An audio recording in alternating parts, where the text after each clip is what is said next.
freedom.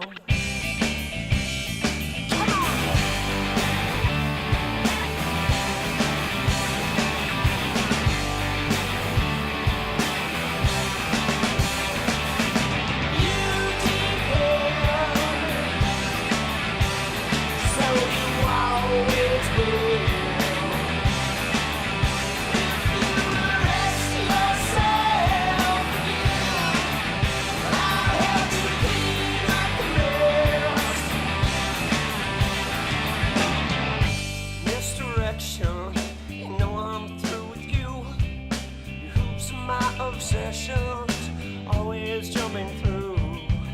I'm so tangled, I'm so worthy. I'm just lost in my reflection.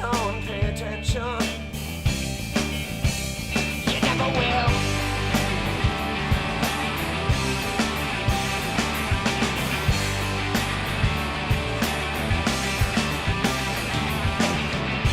I will overanalyze and fall victim.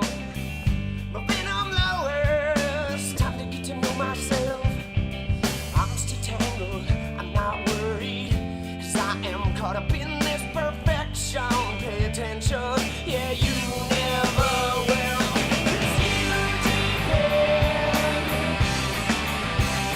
so you always will. If you arrest yourself again, I'll help you clean up the mess.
Listen to what I need. Put a picture so I can see. February can't chase the days away. Yeah, away.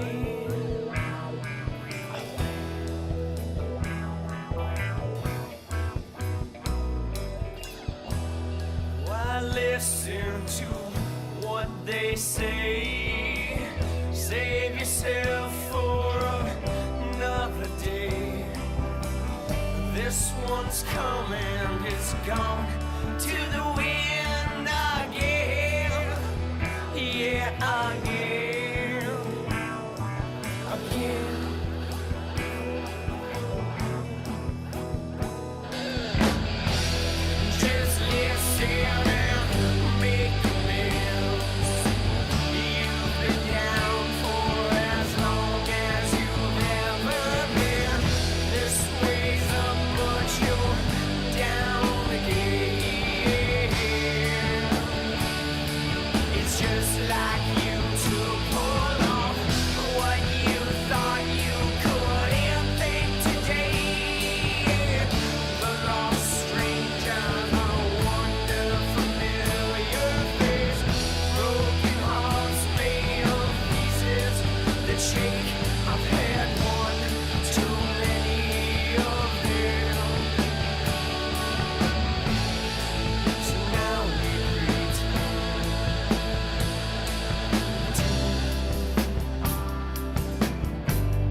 Yeah, let's do it again. All right.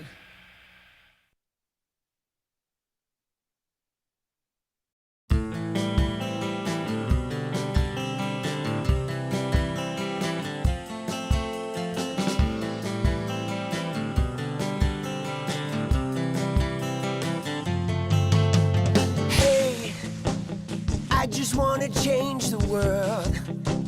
I just want the perfect girl. I don't wanna hang around, I'd rather be found. It gets better, I wonder, my pleasure together. Everyone's waiting, anticipating.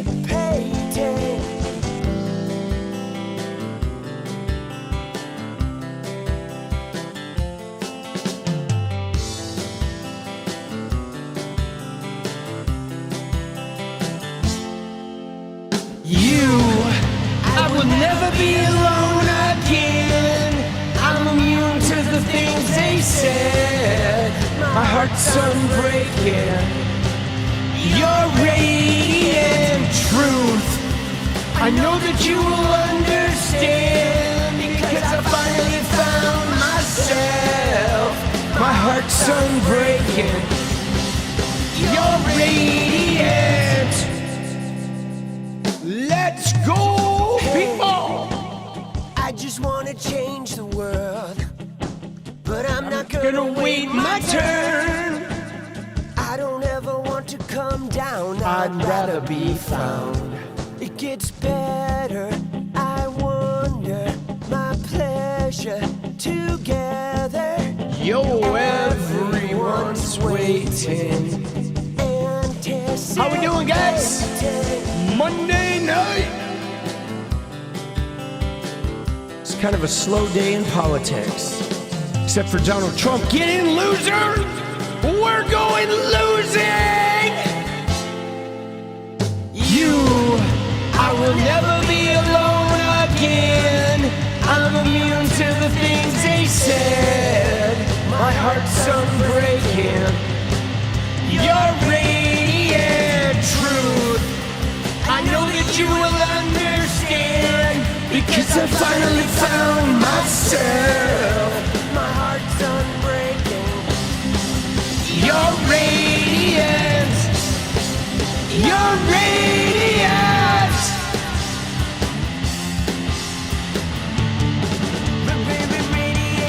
Let's go. My world.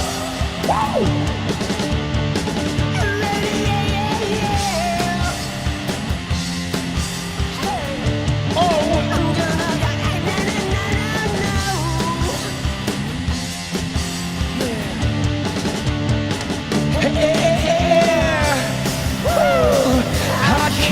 Pretend. No, no, no, no. I hope this never ends. It's about you. I will never be alone again. I'm immune to the things they said. My heart's unbreaking. You're radiant truth. I know that you will understand, because I finally found myself. My heart's unbreaking. You're radiant. You're radiant.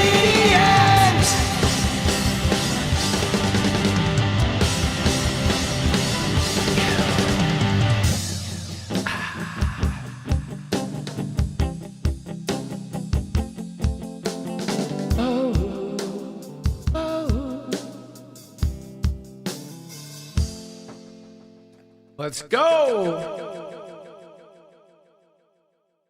Oh, shit. All right, boss. How we doing on this fine Monday night? On this fine Monday evening. All right? Fine Monday evening, guys. So, game 3 is in the books, and here's what I thought, guys. Here's what I thought was interesting was obviously was this right here, right? Where is it? Did I save it? Oh, I guess I didn't. No, I know where it is. I know where it is. I liked it. Okay. And it was, no, that's weird. I thought I had fucking, oh, I know where it is.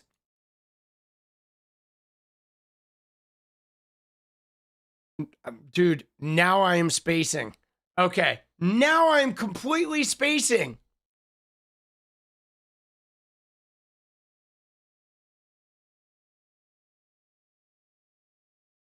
Right here, though.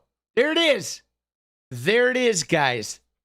A 13-game winning streak comes to an end. Right? 13 games. 13 wins in a row until Trump shows up. And as soon as Trump shows up, the win streak is over. I mean, guys, it is, at this point, it is almost a science, okay? Everything this guy gets involved with ends up bankrupt. You know what I'm saying? Everything this guy gets involved with ends up in the shitter. And guys, let me just tell you, it has been that way since the beginning. From the very beginnings of this guy, every venture he's ever gotten involved in has gone right in the fucking toilet. Okay? I'm serious. He is the biggest loser on planet Earth. And the universe cries out, Pine Box! Pine Box! Dude, the universe cries out whenever he shows up because he is such a huge fucking loser. There's a shot of him. We will talk about that later, right? Of course, he decides to go to game 3. Everyone in New York City is inconvenienced because of this asshole. Okay? People they closed several city blocks. People had to wait in line for hours. The watch party outside at Madison Square Garden got canceled. Everything was, there's facial recognition. There's like TSA level security. All this shit, no bags, this, that, and the other. And then he goes in there and he just fucking shits his pants and falls asleep, okay? Gets booed mercilessly, and then the Knicks lose. And like, yo, what the fuck, bro? Like, can't you just leave well enough alone? Look at this, too. This is such a classic shot. Trump is waving, and he's getting the Bronx salute, boss. Everyone hates him. So let's start off with the boos, shall we? All right, we're going to start off with the boos. And then I want to give my general fucking discussion with this. Because what I saw here, guys, was I saw how they were even talking about this shit. Okay, where they were like then asking him, okay, here he is. This is in Bryant Park. Okay, watch this. This is in Bryant Park. Here you go. You ready? All right, here we go. So watch this. We're gonna watch a couple of things here. First off, here's Trump's reaction. All right. Did you see Mayor Mamdani at the game? I did not. No.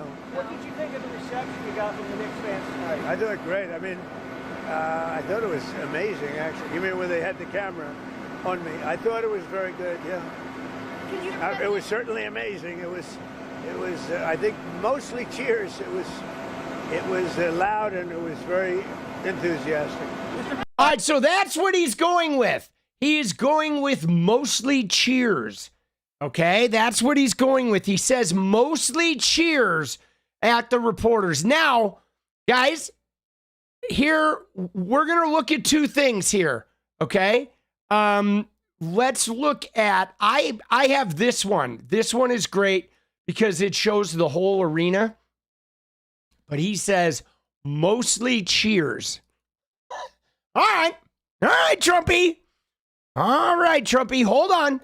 Now, let's look at Benny Johnson here, okay? Our favorite closeted buddy.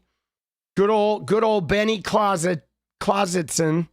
All right, here we go. You ready? He says, Trump just crashed the Knicks game. Oh, he crashed it. All right, here we go. Here's from behind Trump, okay? This is Benny Johnson's little clip. Please welcome the FDNY of New York and the NYPD. And now here to please welcome the FDNY of New York. Dude, now, like, dude, you see that? First off, listen to this. Let me just tell you. Somebody made this, guys. You hear that? He said he wasn't even introducing Trump, okay? There's somebody introducing FDNY, okay? And there's chants of USA that break out for like, dude, I mean, I think it's more like USA, right? But why would they be cheering USA for FDNY, right? I mean, what the fuck, bro?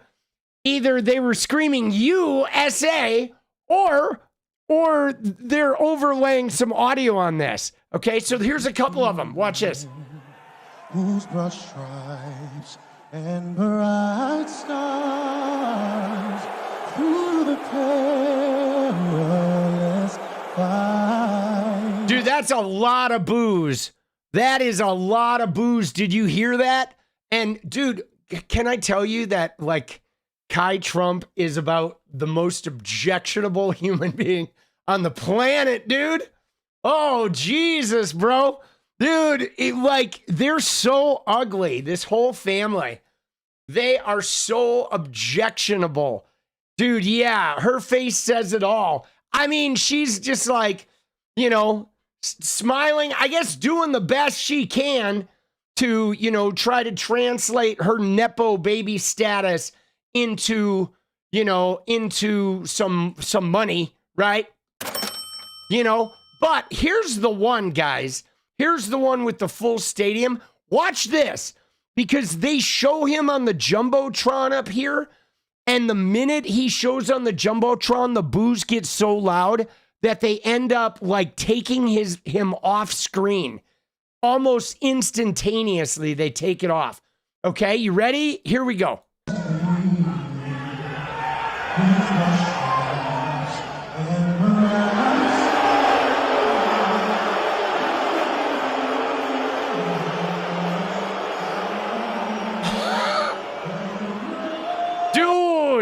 Dude, that was savage, bro.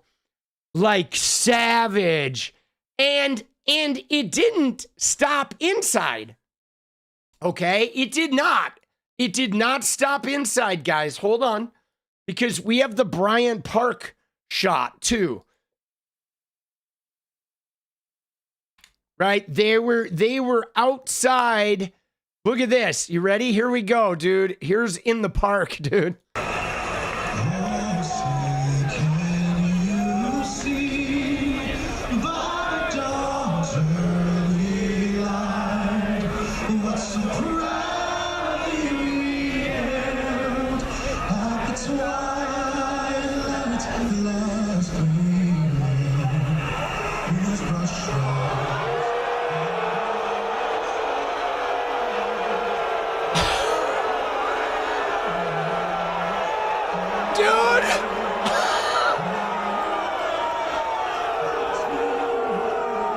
Dude.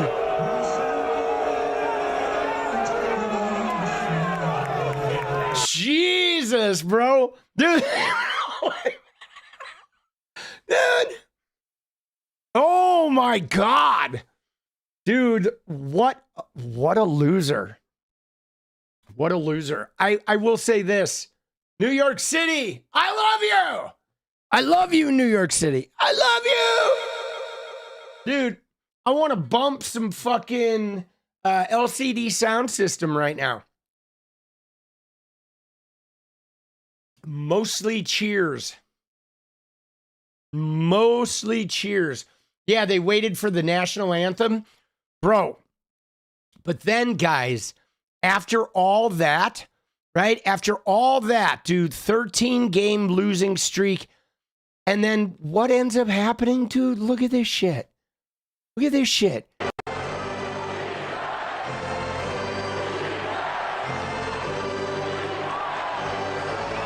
Dude.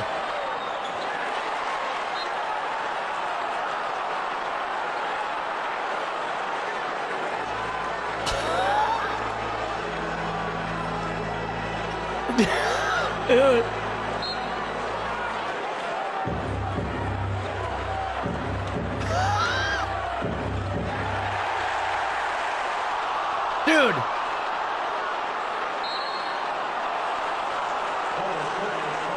Dude, he's fucking... He is zonked. Bro, he is zonked his whole that whole time, dude. He is just zonked. Now, you have to wonder how many millions of bucks we spent for this, too. Millions of dollars down the tube so Trump could curse the New York Knicks, end the 13-game winning streak, and make no bones about it, guys. He brought the bad luck. Now, the only question that we have is will the Knicks be able to shake the curse if he stays away? Okay? Will they be able to shake the curse, or are they going to lose the whole series now because Trump has stained them? Right? I hope they shake the curse. Now, there is, I did see something where they were asking him about going to game 5. All right? Or whatever, going to another game. And my God, he better not, dude. Where was it?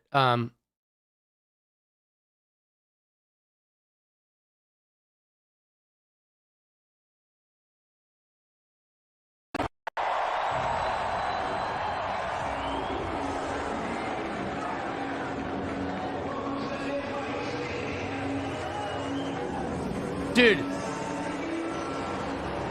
Gunther Eagleman says the garden erupted, and it's like, no, they didn't. Dude, that was no noise.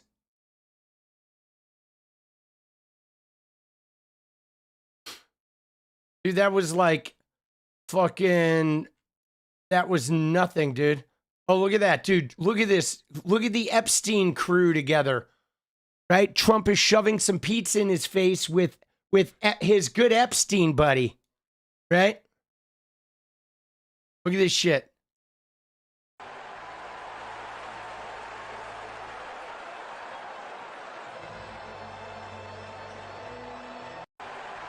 Dude, he's talking with fucking pizza in his mouth, bro. Jesus. What a chud, boss. What a fucking chud. Oh, this is the best one, dude, where he's eating the fries. Have you seen this one? Dude, yeah, New York hates him. The whole world hates him, but watch him eating fries. He's such a dink.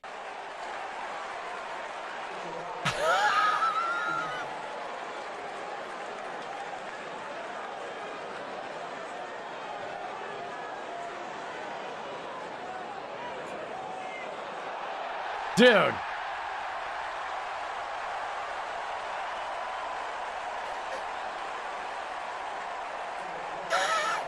Dude, he even eats like a dink, bro.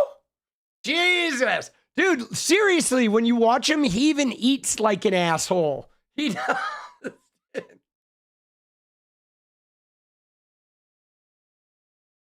He even eats like an asshole. Dude, I was thinking Gunther. I was thinking the same shit. I was thinking, I'm surprised he's not eating his French fries with a spoon, right? He had a very fucking Gunther spot to him. There's another shot of him though, dude, and Kai Trump there. Dude.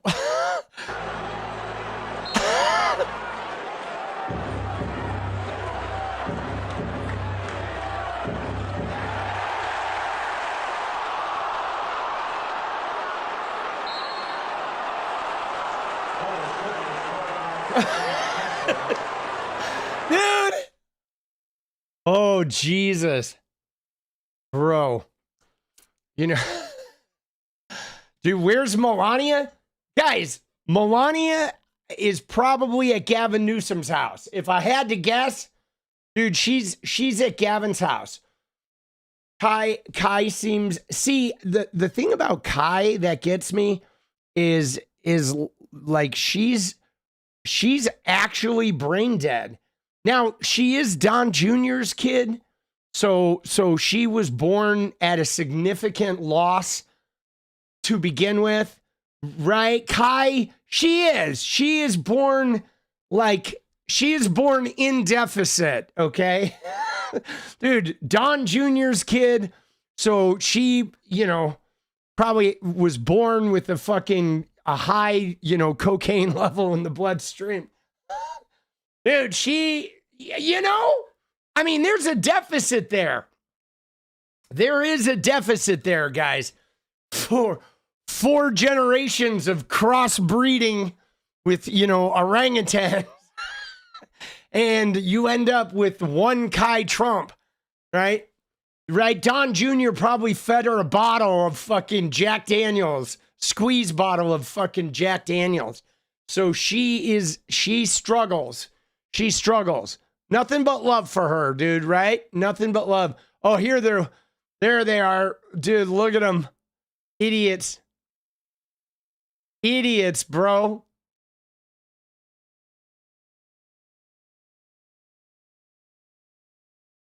Oh, shit. All right, here we go. So Stephen A. Smith, I guess, said he'd blame Trump if they lost. It was, I think, mostly cheers. It was loud and it was very enthusiastic. Mr. President, ESPN commentator Stephen A. Smith, who was talking about running for president, said he would blame you if the Knicks lost the game. How do you respond to that? I think he's a nice guy, but you need a certain aptitude to run for president. You need a high IQ. I'm not sure that Stephen has that.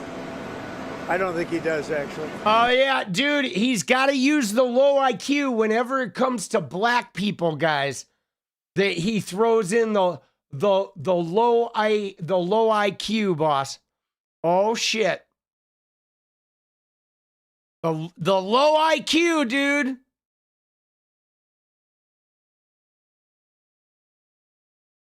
Tonight, President Donald Trump becomes the first sitting United States president to attend an NBA Finals game. Longtime Knicks fan. Yeah, the first president to make sure that they lose. What a loser. Dude, you know what I couldn't help but think about this one, guys. Right? Right? This is what I was thinking about the whole time.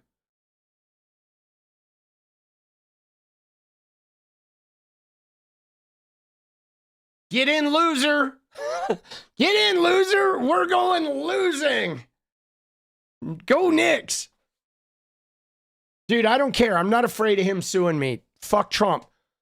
Trump humps orangutans. All right? He can fucking sue me. Call my lawyer. Call my lawyer, bitch. Dude, I ain't afraid of fucking Donald Trump getting sued. You know what I'm saying? Fuck Trump, dude. They can sue me. He can sue my nuts, dude. Melania has been suing my testicles every Thursday night for weeks. Dude, Clown Prince, let's go. Clown Prince said, Kimmel said they had him behind bulletproof glass and parents were bringing their kids to come see him and showed a video of a mother and her kid at the zoo looking at an orangutan through glass. Let's go. Oh, shit. Dude, that's amazing, dude. Thank you, Clown Prince. Oh, that's incredible, dude.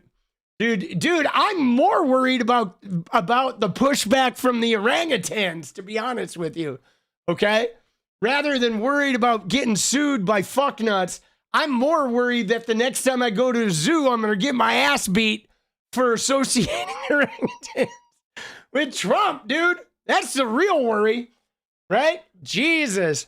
I'm going to be watching my back the next time I go to the zoo, dude. So if I was an orangutan, I'd be real fucking honorary of being compared to this jackhole. Dude, I bet an orangutan could fucking, you know, do better on the cognitive exam than this shitter could. Jesus. What a bunch of clowns. All right. Hold on. Let me see. I want to see about the other game. Like, please.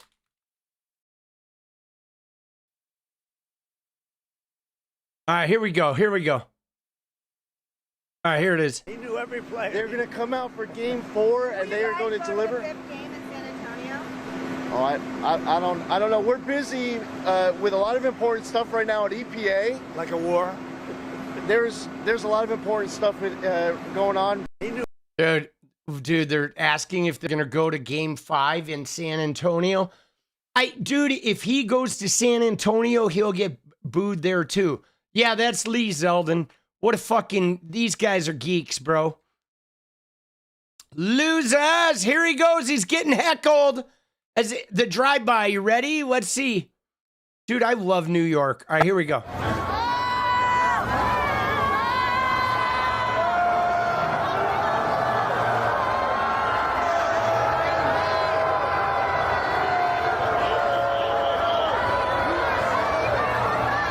You suck! Get out of here! Get out!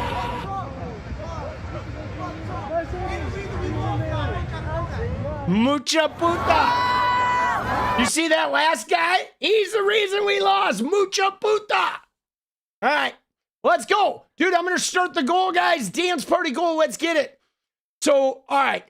Now what we have to hope for. There you go, guys. Dance party goal is up and ready. Here's what we do have to hope for, though, guys. We gotta hope the Knicks shake off the curse. Okay? That's all we need, guys. We need the Knicks to shake off the curse. Okay? It's hard. It's hard. They didn't ask for Trump to come to this game. We just gotta shake off the curse. That's all. All right? I don't want to lose the whole series because of the Trump stain. You know what I mean? And yeah, that is pretty interesting, right? He couldn't go to his son's wedding because of the war, but he could go to the Knicks game because of the war. All right. Right? The war didn't prevent the Knicks game. Now, there was some other gross shit going on, though, too, because did you see Howard Lutnick? Like, bro, look at this, dude. This is so gnarly. Look at this. Look at Lutnick. Sitting courtside, bro. This guy lied about Epstein. He lied. One and done. I never saw him again. He was so creepy with the massage table. Oh, oops, I was in business with him. And I went to the island, and I took my family to the island. Like, bro, why does this guy still have a job? Right? This guy's front row at the Knicks game. The Epstein business partner / island visitor who lied about it? Like, what the fuck, bro? And on top of this, though, you ready? Why is he sitting like that? Like, what is the deal with them sitting like they're, you know, like he's a second grader, bro? Seriously, Trump does the same thing. These guys sit like the grapiest way where they're, and look at his face, dude. He looks like he's looking for somebody to touch. You know what I'm saying? Is that Melania? No, that's not Melania. That's some other hag with the Mar-a-Lago face. Like, what the hell, dude? He's wearing like the Undertaker fucking, right? The Undertaker suit. So creepy. He's like, oh, who can I touch? Oh, my name's Howard Lutnick. Who can I touch? Hey, Brunson, can I touch your butthole?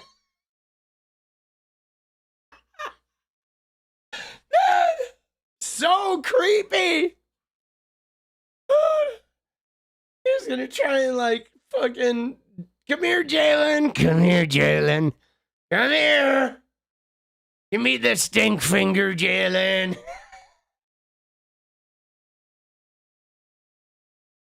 they're so gross. Bro, they're so gross, dude. He is so creepy. He is so creepy, dude. Like, what a fucking creeper. It is so, dude, it is so gnarly. So gnarly. He just looks unwell, boss.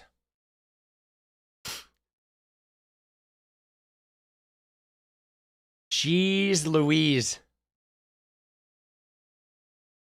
Oh, dude, look at that. Somebody took the...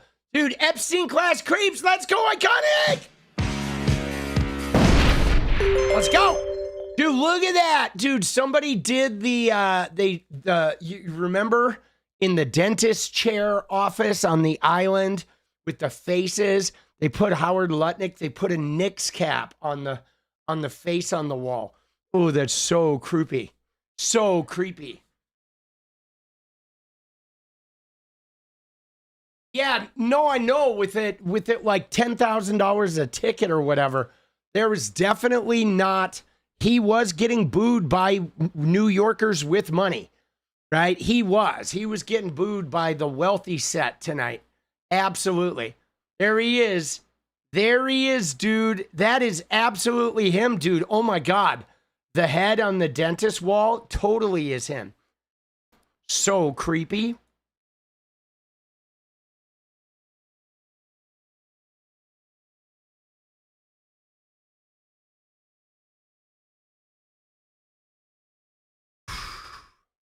Dude, look at him. What is he doing, dude? Dude, Gen W, let's go! Thank you, boss!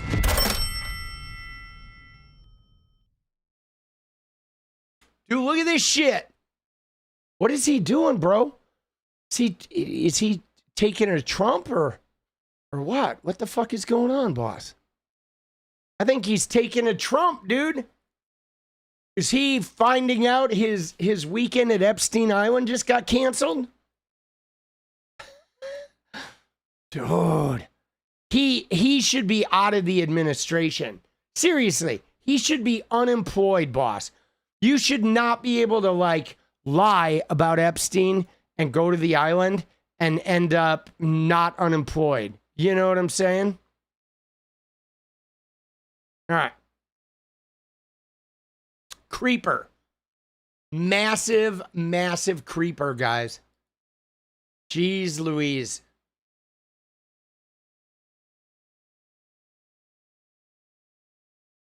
All right. What we do, though, guys, we do have to shake off the stain. All right. That's what we're going to have to do. We have to shake off the stain and we have to get back in it. Now, you may or may not have heard, we're going to go ahead and pivot off the game. All right, I've seen enough of this. Lutnick is, these guys are creepers and they're gross. But they did, okay? They did, California primary is officially, they announced it, I believe, right? I guess they haven't marked it yet on here, but the mayor race has been called. Okay, the mayor race is official. It is Nithya Raman and Karen Bass. One comment, let's T-dance, let's go! For Peter! Thank you, Lynn. So the mayor race is official now. It is Nithya. She opened up a 22,000 vote lead. There's 92% in. Pratt cannot catch up. So it is Karen Bass versus Nithya Raman, which we knew was going to happen. Okay, and so that is done.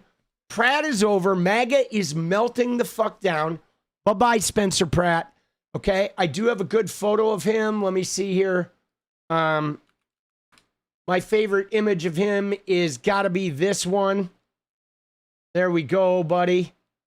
Look at that. Yeah, oops.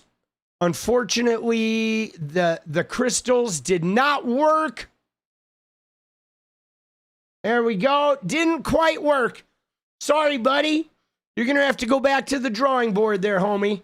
Good effort. Good effort. Good effort. Good effort. Nice, annoying AI videos. And, you know, the no robbing sign was a great idea. And go fuck yourself. All right. Now, he did promise he was going to move, right? He said he was going to move. All right. Linz, one more to say thanks. Let's go. Thank you, Linz. He did say he was going to move, but fuck him. All right. He's probably not going to move. I bet you anything he doesn't move. But anyway, he's done. Now, unfortunately, though, guys, they have not marked it yet on the website, but the governor's poll is done, and Tom Steyer didn't make the cut, guys. I thought he was going to come back, but Steyer did not make the cut. They have not officially announced it, but it does look like it's going to be Hilton versus 𝗙𝗍𝗍, which is going to be like a pretty much automatic 𝗙𝗍𝗍 win.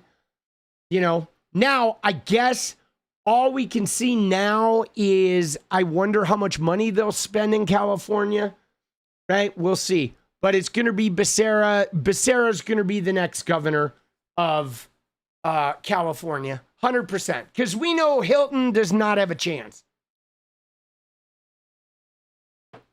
It is a bummer. It is a bummer, guys. Let's see if we look at the other candidates, though. Look at this, though, guys. Look at that. 347,000. 750,000 voted for Katie Porter and Matt Mahan, right? If Katie Porter had endorsed Tom Steyer, like I asked her to drop out and endorse Tom Steyer, she would have been a hero, boss. She would have worked her way back into progressive politics. And she didn't. And, you know, dude, what an idiot, boss. What an idiot. Yeah, no, Steyer's already out. Cerna, Steyer's out. They haven't marked it, but it's already those two, right? They haven't, like, some people have already called it. Steyer's done. He's done, right? It's already been called. Right, Decision Desk already called it as Hilton. AP hasn't called it, but they will. They will. Steyer's out.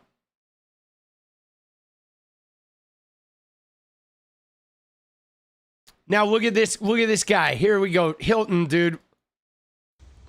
So apart from looking like he's got nowhere in the governor's race, despite spending over $200 million, Tom Steyer is now about to ruin the World Cup. The union that endorsed him is about to go on strike, and they are deliberately targeting the first game with Team USA at the SoFi Stadium in Los Angeles. Tom, you're not going to be governor, but can you do us all a favor? Talk to your friends in the union and get them to call off this strike, and don't ruin the big day.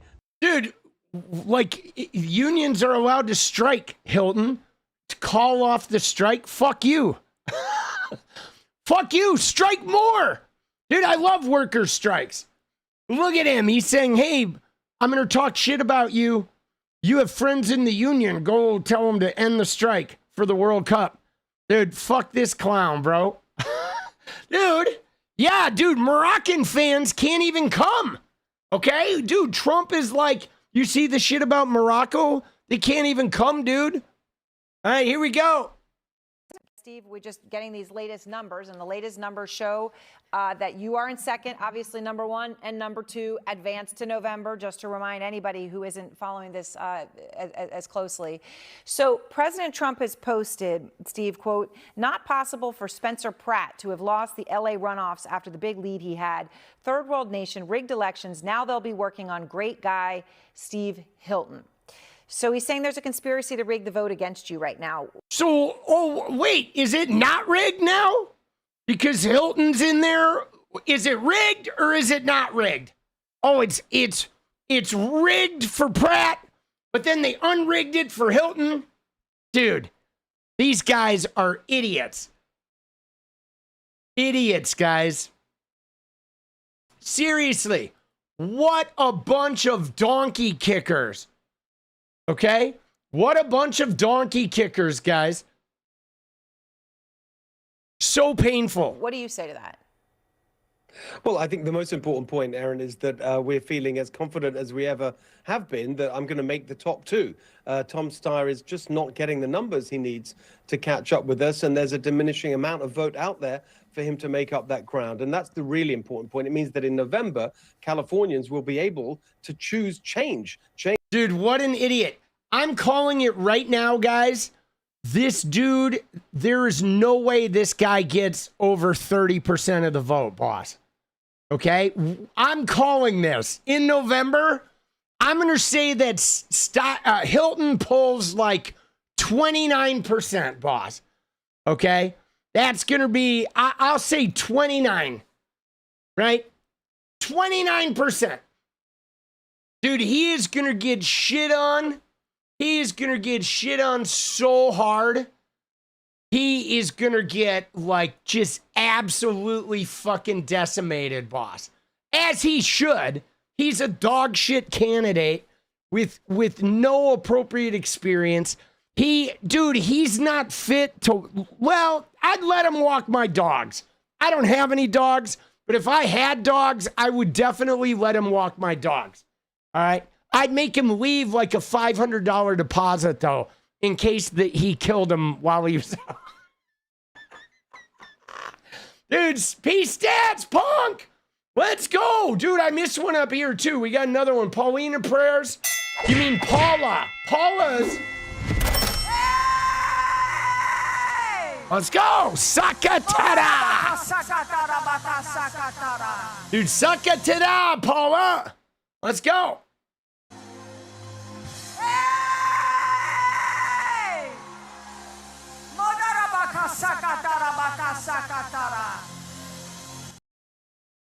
Dude, Hilton, nice dude who worked for Fox News. Dude, Steve Hilton is a piece of shit. All right? That's what he is. He is a scumbag piece of shit. A piece of human shit. All right? That's what he is. He is a piece of human shit. In a suit. Dude, let's go. It's too bad the USA World Cup jersey looks terrible this year. I'm going to get the Scotland jersey this summer. Let's go, Elf. Let's go, dude. Steve Hilton. All right, here we go. From 16 years that have given us these terrible results, the highest cost of living in the country, all those things we've talked about many times. That's the substantive point that matters here, that in November, there'll be a real choice. Do we want more of the same with 𝗍𝗪𝗍𝗪, more of the same cost and incompetence and corruption? Yes, we want more of the same and less of you, boss. Do we want to go in a new direction to lower costs, lower taxes, and put California back on track? So I don't know if you saw this because it just happened, but Congressman Kevin Kiley, he's an independent, but he was until very recently a Republican, as you know, California. He says that the pace of the counting is unacceptable. And I think a lot of very reasonable people agree with that. Come on, California. It's great independence and everybody get to vote in these primaries, but it shouldn't take so long to count. Okay. Dude, guys, see, this is so dumb. It doesn't take long to count, guys. It takes long for them to arrive in the mail.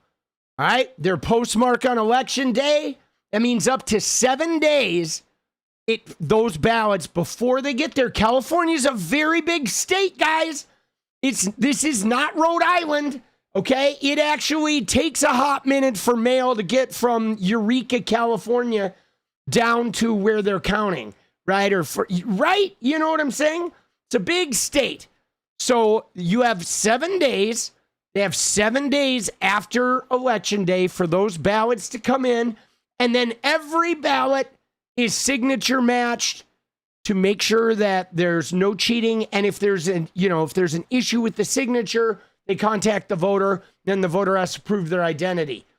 So the point being, this is not a counting issue, guys. This is a U.S. Postal Service issue. All right? There you go. That's it. That's it. I am tired of people saying, oh, it's taking so long to count the votes. And no, the counting of the votes is like a normal time, boss. Right? Need to start discussing topics like the Karenification of the right and call it as such. Dude, thank you, Dividing.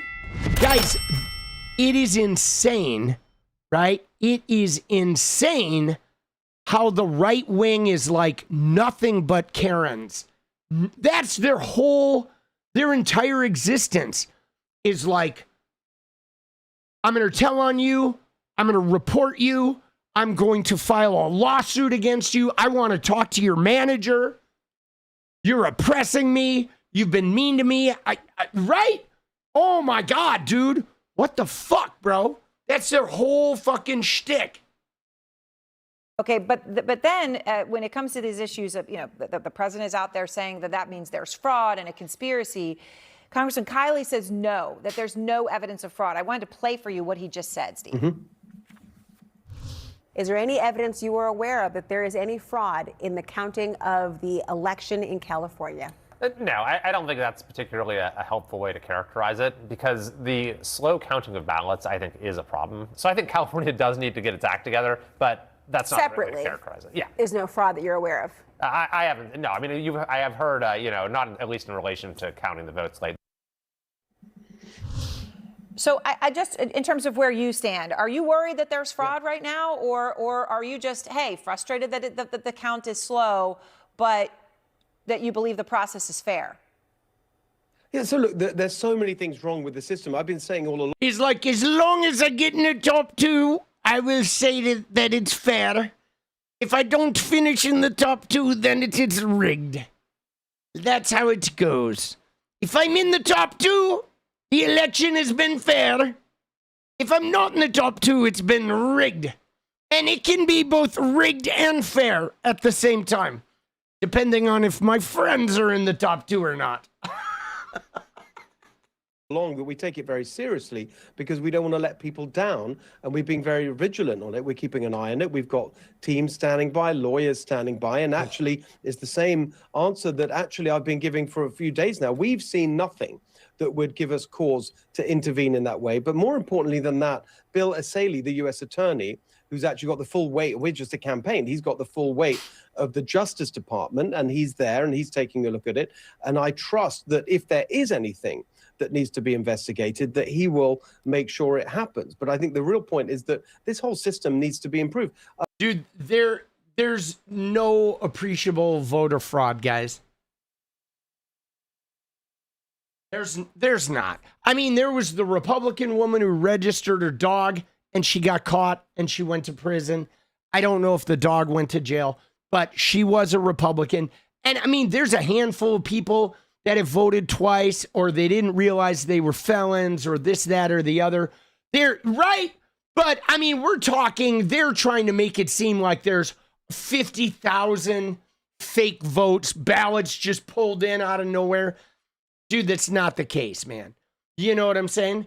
It's not the case, boss. And pretty much every time they arrest them, it is a Republican. Now, I will say though, guys, the thing about the fraud allegations is I don't think it's even about the fraud necessarily, guys.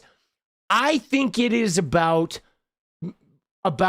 reducing trust in institutions, okay?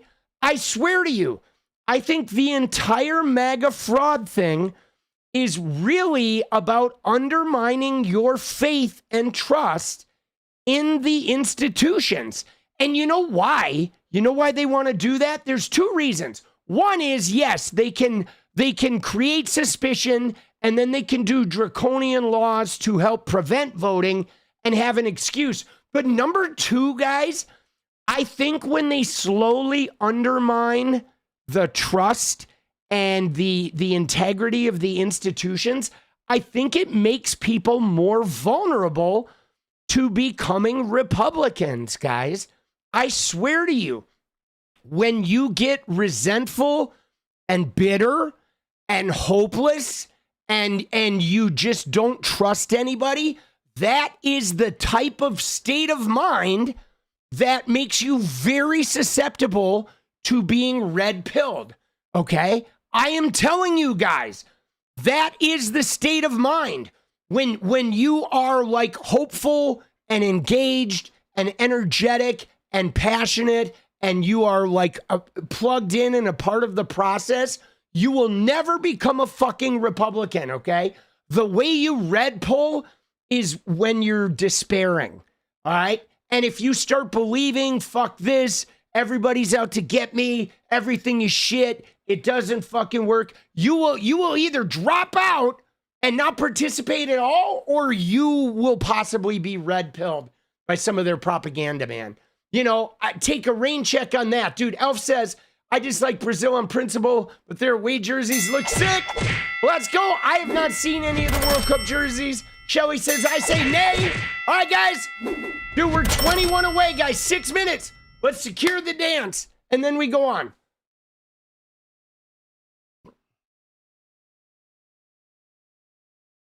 Dude, yeah. I don't think they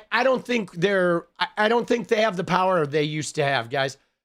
You say nay as well. Let's go, wins. Now, I do want to point out something, guys, because check this out. I don't know if you've noticed, but I have noticed the duality of MAGA. Because on the one hand, they say there's a woke mob. You guys control like society and the institutions and the deep state and the corporations, and you're the groupthink. You're like the establishment, right? You're oppressing me. You're taking away our rights. You canceled Christmas. You did all this, blah, blah, blah, right? And it's like, whoa, okay.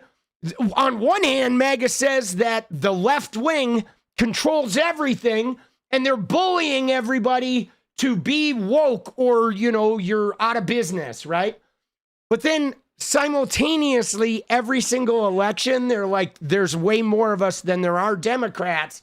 And so if we don't win the election, they're cheating, because they must have cheated because we're everywhere and everybody agrees with us. And it's like, how can those two be true at the same time? How can there be a woke mob that controls society and the corporations and the schools and the deep state and forces everybody to think the same way, but yet there's way more of you than that supposed mob? Right? I mean, dude, they just don't make any sense, guys. That's the underlying principle with these fucking people, is they don't live in reality. Okay? They don't. They live outside reality in a place of misery with a shitty worldview, and nobody likes them. They have to hide their political belief most of the time. And then, you know, simultaneously, they want you to be miserable too. Bro, they are like, you know, they're just way, way off base, boss. All right, but I will say this. I believe Woke 2.0 is going to be a kick in the nuts, guys. We are going to fuck them up. Let's go. 19, guys. All right, 19. What are the chances Trump sees a World Cup game? I don't know. I hope he doesn't go, dude. Guys, 19 and 4, dude. All right, we got a jam here, baby. Let's go. 19. Oh.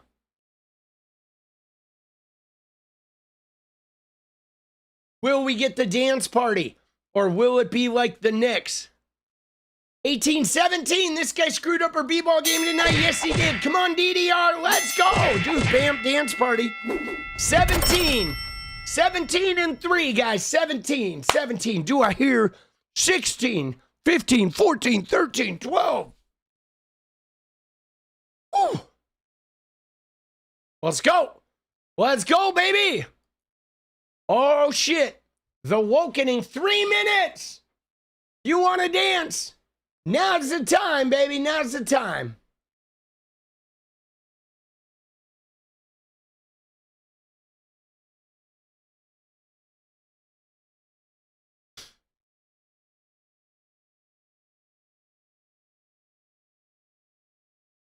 Whew, 17, baby. 17.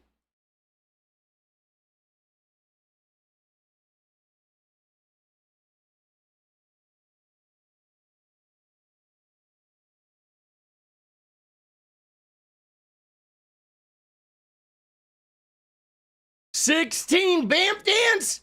Let's go, 2 minutes.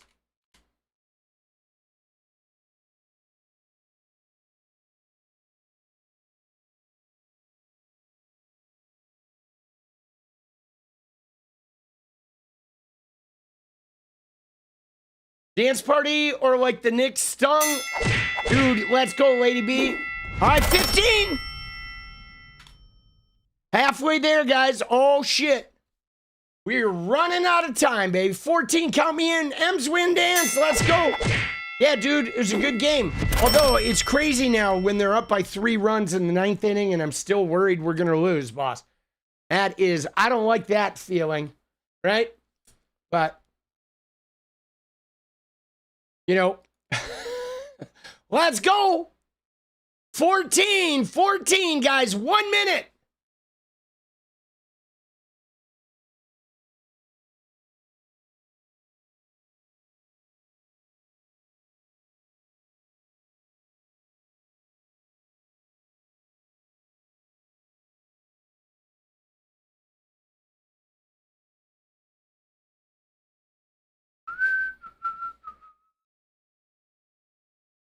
The Reds got destroyed. I mean, dude, it's rough out there, boss.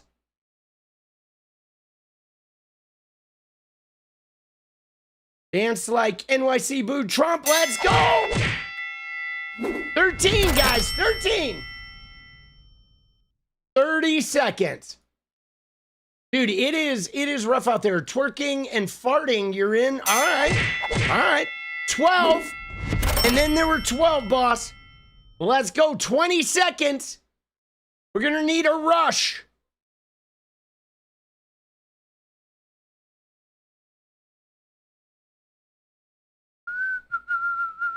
Holy shit, dude.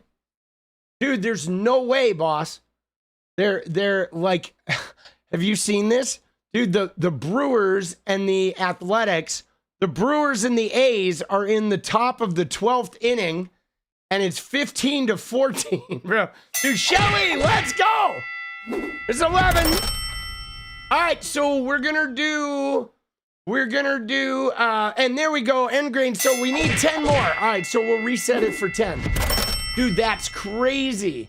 Top of the 12th inning, and it's 15-14. Dude, Knicks lost because of Trump. Yes, I know, Miranda. It's a bummer. 10 for OT. Yeah, we're going to get it. We're going to get it. We're going to get the 10, dude. I'm going to start a new goal, and we're going to bang this shit out. Let's go. I'm going to do it in 15 minutes, though. No fucking around. There it is. There it is, baby. Let's go. Go.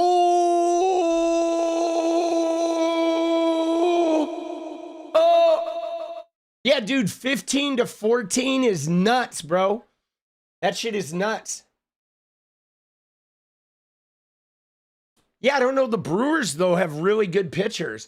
Sometimes I just think sometimes people are just on it. Have you noticed that? Like, there are some days where I've wondered if it has to do with the atmosphere.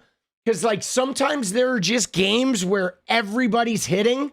And then sometimes there are games where, like, nobody's hitting.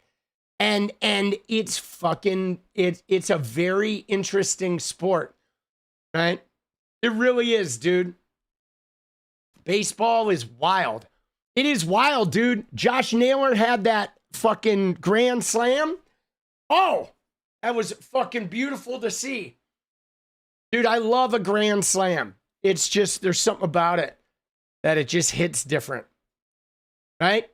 Miranda. You jump. Is your name Miranda too, Nurse Joy?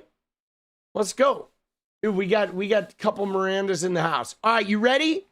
All right, we're moving on. We're going to get it, dude. We're going to have Spencer Pratt here.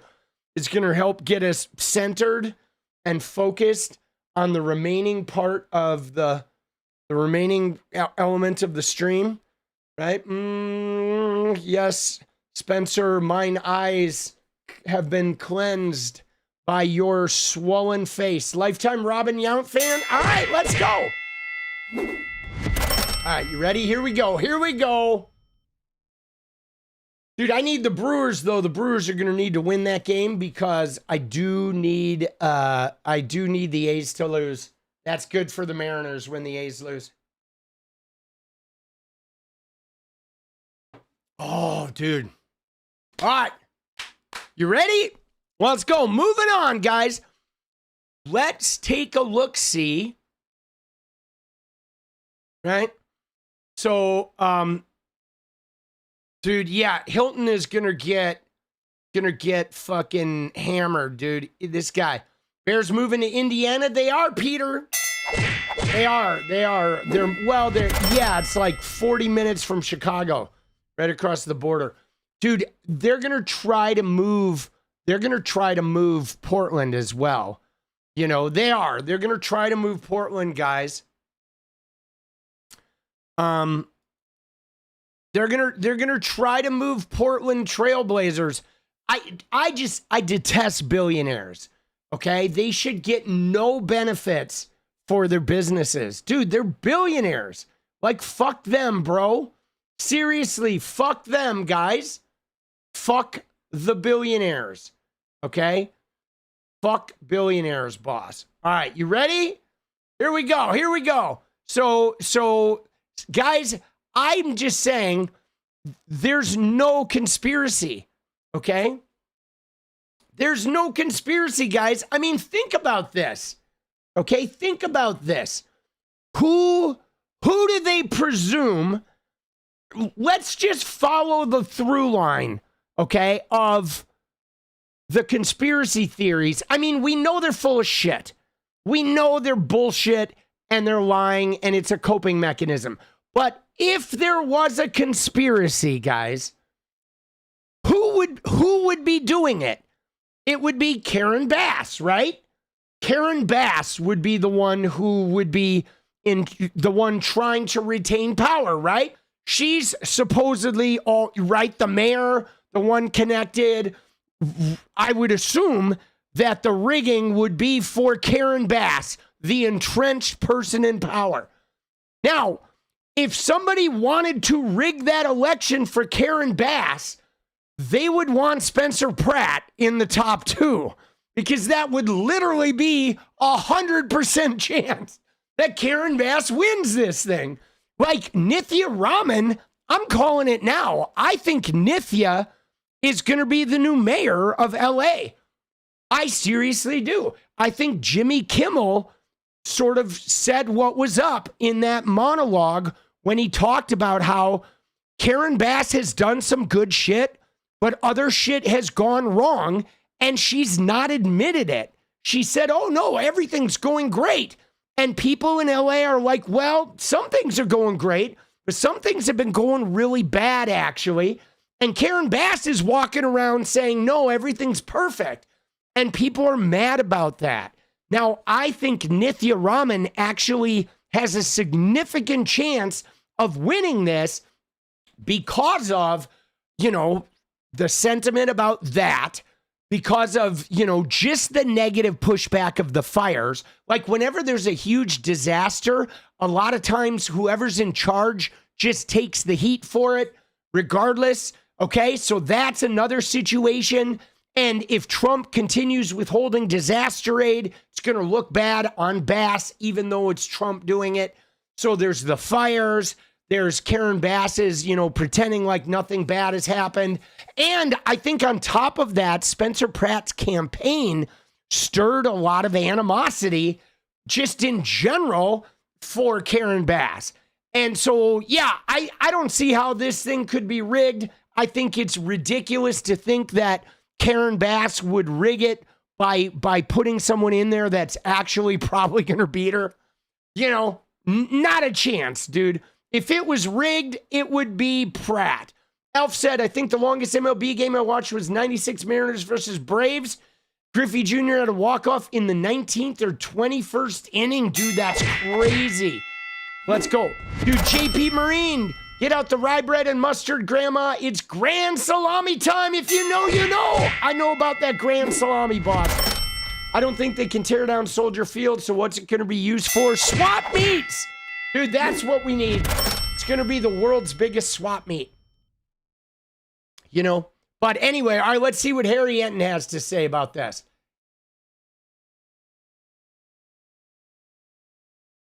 This This is the dumbest conspiracy theory I have ever heard, because the Democratic establishment and Karen Bass wanted Spencer Pratt in the runoff. They don't want any part to do with 𝗙cie 𝗻𝗋. Why is that? Because just take a look here. Okay, mayor runoff polls, Bass versus opponent versus Pratt. Bass would have crushed Pratt by 18 points. That's what the polling showed.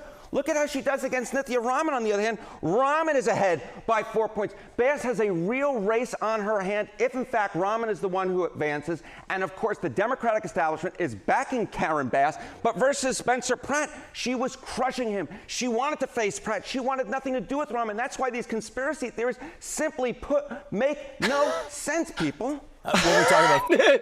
Dude, homie did not have decaf. Dude, I did not have any decaf today, guys. Woo-wee! Woo-wee! Dude, he is on one, boss. Oh, shit. Dude, we love to see it, bro. Homie is on one. Let's go. Favorability. You have more evidence here. Yeah, this is more evidence. You know, why is it that 𝗙cie 𝗻𝗋's doing so much better than Spencer Pratt would against Karen Bass? It's simply put, 𝗻𝗋 is actually decently liked by LA City voters. Look at this. She is. Okay, 𝗙cie 𝗻𝗋 +5 on the net favorability rating. Karen Bass way underwater at -22 points. You basically just need someone who's half decently well liked to be favored, or at least have a real shot against the incumbent Karen Bass. Spencer Pratt, on the other hand, look at that. He's even less like than Karen Bass. He's 32 points underwater. Karen Bass doesn't want to face 𝗙cie 𝗻𝗋. She would love to face Spencer Pratt. Dude, Pratt is pulling those Trump numbers, boss.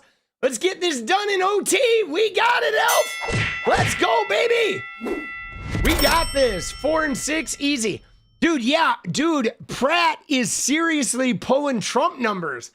I'm serious, dude. I haven't seen anybody that unpopular since Trump. -32 is rough, boss. Because simply put, she's managed to find someone who's more unpopular than she is, and she's quite unpopular. This is really interesting. You look at these numbers, one of these things is not like the other No. here. She is definitely more like than the other two. Now, the president here. Obviously, the president is looking at this race. He's all kinds of upset about it. He presumably wanted Pratt here. Yes, Republican wants a Republican. News at 11. Angelinos, what do they think about the president? Yeah, okay, this is the other thing. The president of the United States is such a drain on Spencer Pratt. I mean, hello, okay, Los Angeles City voters. Trump's net approval rating in the city of Los Angeles. Dude, look at this, bro. Oh my God. Dude, Ingraham, first off, thank you. Look at this, guys. By the way, for those of you, the game is over. The Brewers won 15-14. Let's go. But guys, look at that approval. First off, 15% of the voting population in LA City are registered as Republicans. 15%. Wow. And Trump's net approval is -55, dude. Bro, that's like, that literally means that Trump almost doesn't exist. There's like a weird, I don't know, there's a weird portal right over Los Angeles where Trump basically doesn't exist. Anybody who likes Trump does not exist, bro. Yeah, but it's rigged, guys. It's rigged that the dude who got endorsed by the -55 guy in a town that only had 15% Republicans, it's definitely rigged that that guy didn't win. Los Angeles is about 55 points underwater. I mean, the idea that a Republican could be the mayor of New York when the president of the United States has a net approval rating 50, it's so difficult. 55 LA there, buddy. points underwater, but yes. And then registered as Republican. Just 15% of the voters in the city of Los Angeles are registered as Republican. 55% are Democrats. Spencer Pratt was facing a mountain in order to win, and so Karen Bass and the Democratic establishment knew that there's basically no chance a Republican could be the next mayor of New York. The only way she could lose is if she goes up against another Democrat. And you see it right here, very simply put. Dude, the mayor of New York, dude, it's LA, but that's all right. It happens to all of us, boss. But there you go, guys. Dude, crazy. -55. His micro P is affecting everyone. It is indeed. All right, guys, we are in overtime. We need 2 and 3, baby. We need in 2 or 3 and 2. You've never registered as an R or a D. See, I register as a D so I can vote in the primaries, right? I've been registered Democrat so I can have a voice in the primaries. Let's get this done today, you BAMFs. One more. We had to go into OT, but we're getting it. Let me just tell you guys, and there it is. Ingraham brings it in. What kind of coffee this dude drink? Dude, I think he has a Rockstar 240. Goal, Breckos. Let's go, baby. Goal. All right. So let me just say this, though, guys, that I knew that Spencer Pratt had zero fucking chance. Okay? Zero fucking chance ever of becoming the mayor of LA. Like zero. I didn't think he was going to make it into the top 2. I did call that on election day, and every day we looked at the results. I was pretty sure that 𝗙cie𝗋𝗋 was going to be the number 2.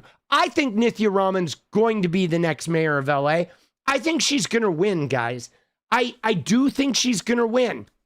𝗙cie𝗋𝗋, I do. I think she's going to win.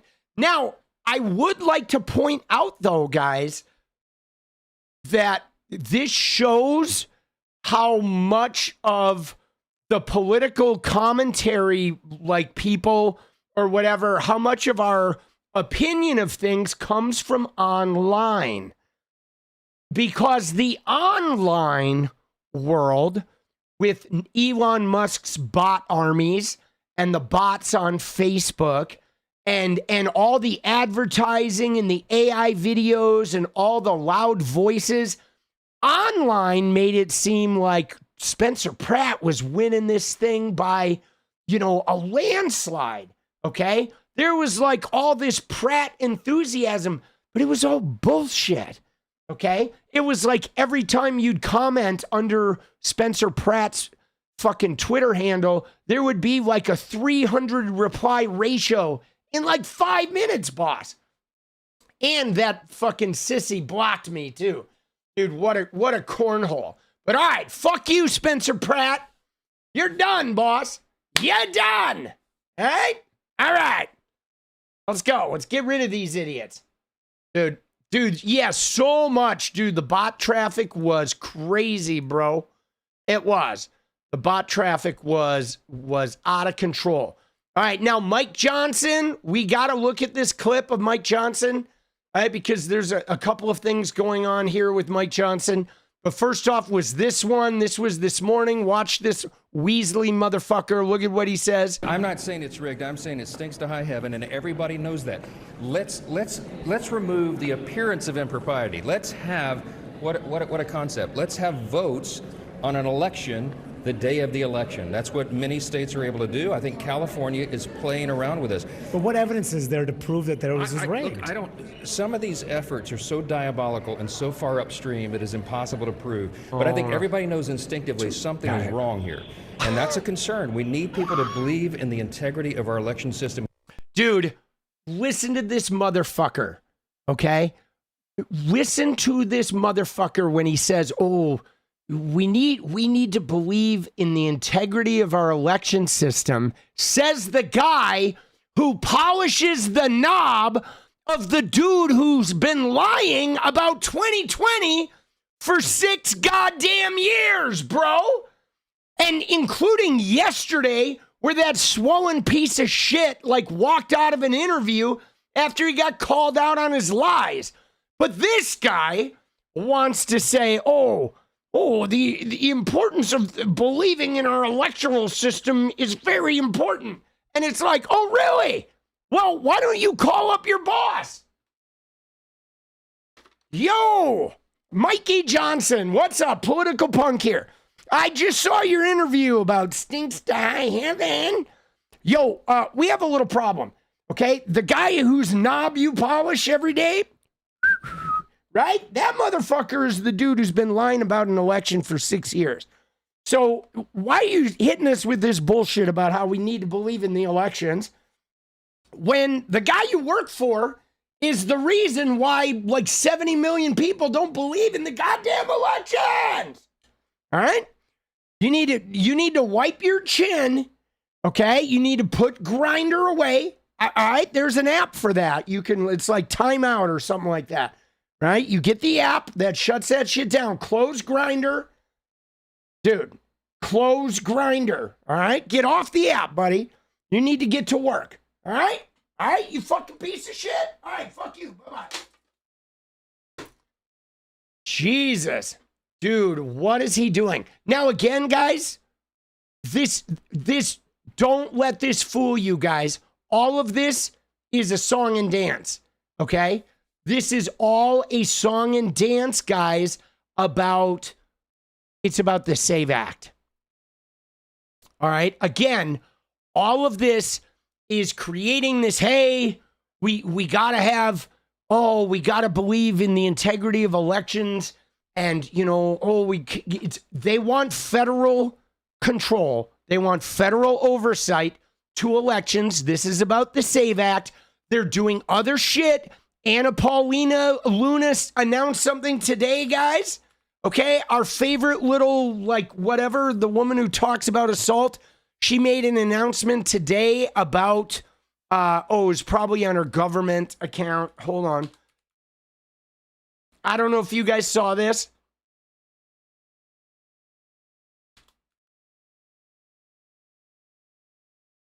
But she made an announcement right here earlier today.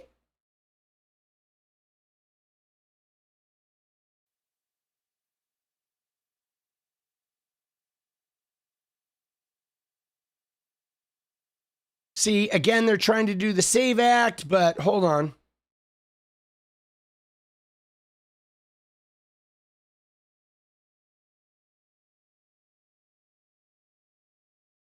Right here. Okay? This is something she's trying to pull.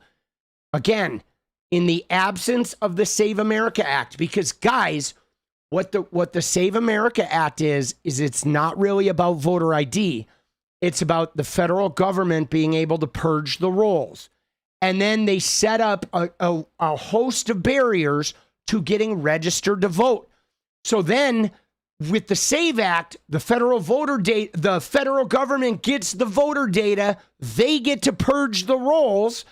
And then the people who get purged wrongly have to then try to jump through all the hoops to get back on the rolls.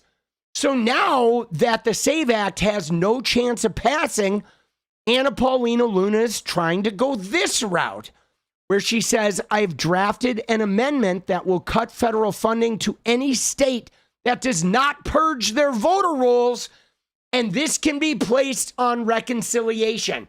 So now this is something because what they need a reconciliation version of this shit so they can get it through the Senate. And even so, we do have, Murkowski. We have Susan Collins, who is on thin ice now because she's in the fight for her life. So Susan Collins is sort of pliable between now and the election because Graham Platner's going to kick her ass in the election. So Susan Collins is more likely to vote with some Democratic shit between now and November to try and save her Senate seat. I don't think it's going to work either way, but they're trying to get that voter roll purge as a mandatory part of voting. They want to kick people off rolls. And then once you get kicked off, it's going to be really, really hard to get back on. You know what I'm saying? And that's what we're looking at, guys. That's what Mike Johnson is talking about here. Mike Johnson, this is all about the SAVE Act. This is all about fucking, trying to slam the SAVE Act or trying to get whatever they can from the SAVE Act attached as amendments to other bills to try and limit voting. Now, here's the other thing that we heard from Mike Johnson is listen to this right here. This is a little audio we got where Mike Johnson's talking about Social Security. We've been doing all that. And then we're going to lead up to what we have to do and address the largest spending items, the reason we're in trouble is because over 74% of federal spending is on autopilot, mandatory spending. That's your entitlement programs like Medicare, Medicaid, and then things like Social Security. They have to be adjusted and fixed. We have a plan to do that next year, and it's critical because we're at 40 trillion plus. Yeah, you know, that's the thing. I hate that they call them entitlement. Dude, people pay for that shit. Okay, it's not, there's no entitlement to it. Like, people need health care and they paid for goddamn Social Security. Okay, and I mean, this is bullshit. We're in debt because of wars, and we're in debt and we have issues because we don't have enough income, because they keep like letting, you know, corporations and rich people off the hook. Okay, but again, they want to gut that. They want to gut that shit, guys. And they've always wanted to gut that. But what a scoundrel. What a fucking scoundrel, boss. Okay, just a scoundrel. And look at this. California is straight up stealing the election from Spencer Pratt. Oh, accounting votes weeks after the election day. Dude, election day in California. Weeks. Dude. It's like a week ago, bro. You know what I mean? Like, these guys, they just can't tell the truth, man. They cannot tell the truth. Dude, look at this. Look at this video. look at this, dude. Oh my God. Ladies, if you're ever trying to dry out your vagina, here you go. Just watch 30 seconds of these two guys. Dude, what the fuck, bro? Why are the right-wingers all so creepy looking? Holy shit. Holy shit, dude. Why is he making that face? I don't know, dude. But these guys are greasy. They are greasy. I mean, we know Benny is, you know, he's on the other team, but holy shit, dude. What are these guys, dude? This guy's on Twitter all the time. He's fucking such a goof, right? What is this? We're all basically in agreement. These elections are ridiculous, on its face, silly.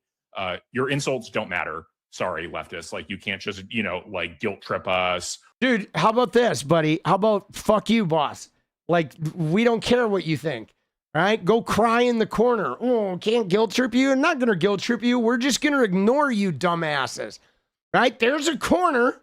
Go cry in it. Okay? There's a fucking closet. Go hide in it again. Right? I mean, they act like, oh yeah, what are you going to do? What are you going to do? You're going to hold a sign like, I hate the election. You're going to walk it around fucking Sacramento. Okay, do it. Get a big protest going. Come on, buddy. We hear you Republicans are real good at protesting. You know, get some of your toothless, like, sister wives out and give them some signs and go fucking, you know, have a party in Sacramento, boss. Right? Do it. Show us what you got. Elf said, wouldn't the SAVE Act affect more conservatives because they have to provide their birth certificate, marriage certificate, current driver's license? I mean, it's going to affect many women on both sides. Let's go, Elf. So the thing about that, Elf, is I mean, it could potentially affect everybody, but the SAVE Act is really about the purges. So what would happen if the SAVE Act were to come through is they would purge Democrat voters, and then they would make Democrat voters have to try and jump through the hoops to get back on the rolls, right? But the real meat of the SAVE Act is about the purge. And yes, it could affect Republican voters if they got purged, which means maybe in blue states, you know, but since the federal government is the one involved in the purging, or the federal government is providing the fucking the what do you call it? The software. I think it is sort of designed to purge the blue voters or anyone with a Hispanic last name that lives in a fucking blue district and yada, yada, yada, you know? You know, I don't know how surgical they get with it, but I know ultimately it's designed to prevent Democrats from voting. Or try and socially shame us into saying these elections are good. No, they're fraudulent. And, you know, I mean, obviously, like everybody's talked about the Save America Act, but I'm going to be a big proponent of one very simple fix that if the Supreme Court doesn't solve this with the election day issue, my simple fix is this. The way that these elections matter federally the most is in the House, right? California is always going to win its Senate seats. Obviously, it's a Democratic state. But there's plenty of contested House races that will be close-ish. I think Mike Johnson and the House and the Republican House caucus should, in November, look at the results and say, if you are a California representative and you weren't ahead on election day, we're not going to seat you until we do a full investigation of your specific election and you prove you won. Dude, see the shit here? Right? Oh, we got to do a full investigation. But you know what, Harry, Will Chamberlain, here, I've got some words for you, buddy. You ready? You ready, Will? All right, you greasy motherfucker. Here's the words. Fuck you, buddy. Okay? Fuck you. Okay? There's no federal power that allows you to declare who wins or who doesn't win. I mean, they certify their elections. We saw the list. They certify their elections 28 days after election day. Okay? 45 days if you're in Arkansas, right? 33 days if you're in Missouri and Texas, you know, but see, they just want to you gotta prove it. It's like, fuck off, bro. Dude, these guys. And Mike Johnson ain't doing shit, okay? He ain't doing shit. I think that's the simple way. That would, and you can announce that in advance. I think that would wake up California to realizing, because remember, this is a democracy in multiple ways. It may be a localized democracy in California, but it's also a federal democracy, which means we have the right, if the Republicans are the majority currently, we have the right to say to Democrats, we don't trust your elections. Yeah, no, you don't. Actually, no, you don't. That's the thing. Look at these guys. Dude, no, you don't. There is no stipulation in the Constitution that allows the Speaker of the House or the Republicans in Congress to decide whether they trust or don't trust elections. There is simply, once the elections are certified by the state, that's law. That's it. States run their elections. Okay? Period. Okay? You're allowed to have some investigation, and if you find improprieties, to then fucking bring that shit out. But you don't get to say with a certified election that you have no proof anything went wrong. You don't get to say, oh, I don't trust this, so therefore I'm going to prevent you from seating your fucking representatives because we don't trust it. Dude, who the fuck do these guys think they are? Greasy, bro. Dude, but what? You know what they are, guys? They're like a bunch of greasy dudes with tiny dicks, dude. They have Trump-sized dicks. And so they're literally running around how can I just take power? Dude, I have a pipe cleaner penis and I need to fucking take power. What can I do? Oh, what can I do? Oh, daddy. Oh, what do I do with my little pipe cleaner? Benny's like, yo, Will, if you're looking for a test tube for that pipe cleaner, would you like to come over? Dude, yo, oh shit. And so we're not going to trust the results of your elections and, deal with it. We're not going to seat your representatives. Yeah. Until unless you fix this. Yeah. We're not putting up with it anymore. You think Mike Johnson have the balls to do that? I think he will. I mean, I think the Republican House was willing to pass the Save America Act. It's the Senate where we've had these issues and the filibuster. Yeah, dude, he thinks Mike Johnson's just going to make up some new power, dude.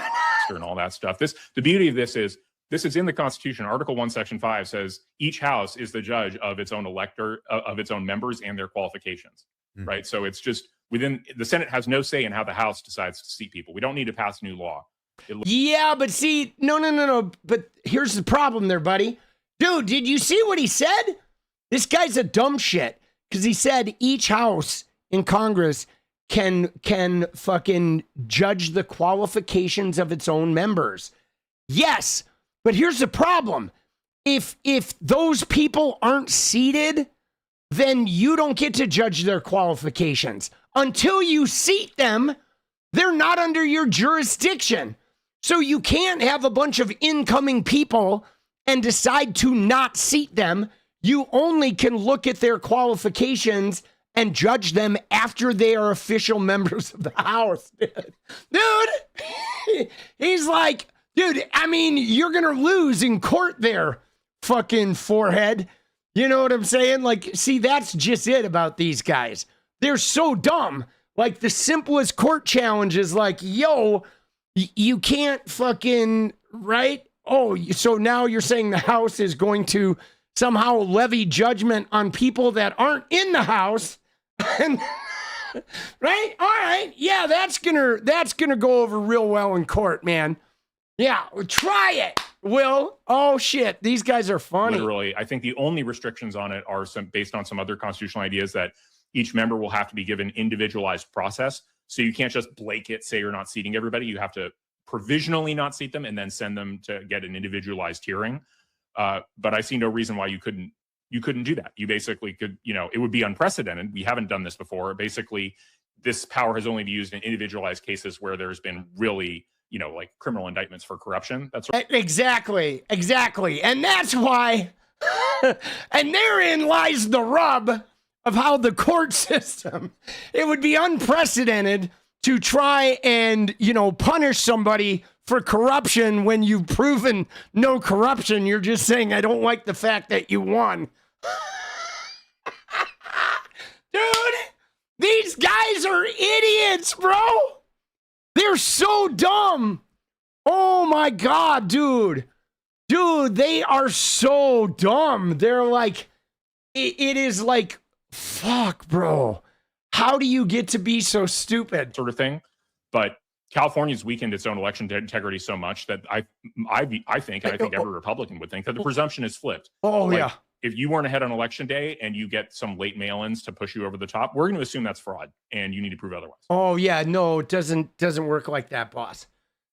Right? Do you see that? He's like, they've decided they don't like the way California runs their elections, which California has a constitutional right to do. So therefore, it's fraud until you prove it's not.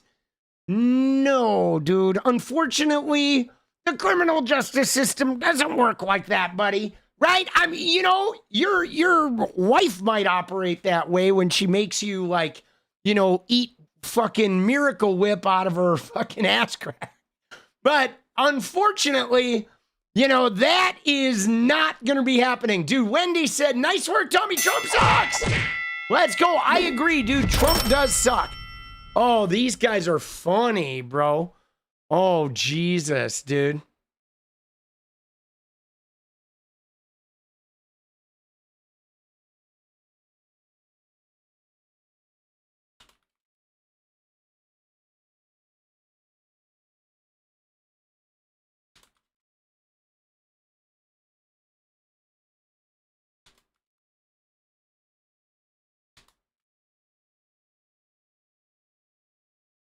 Dude, what a fucking clown show, dude.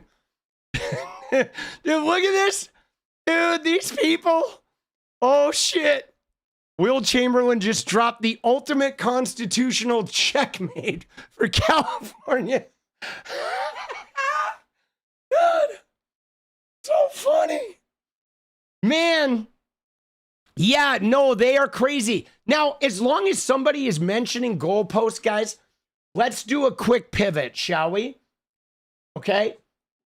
Let's do a quick pivot with the goalpost move. We got to do a pivot, guys, because this is amazing. All right. Look at what's going on with Talarico. All right. Because, guys, the machine is opening up. Now, look at this, dude. Look at this. So now, guys, we have In 1 week's time, okay? In 1 week's time, James Talarico went from being a wimpy, effeminate, possibly gay, vegan person. Oh my God, this guy doesn't eat meat. This guy is vegan. This guy is gay. This guy is not manly. That was last week.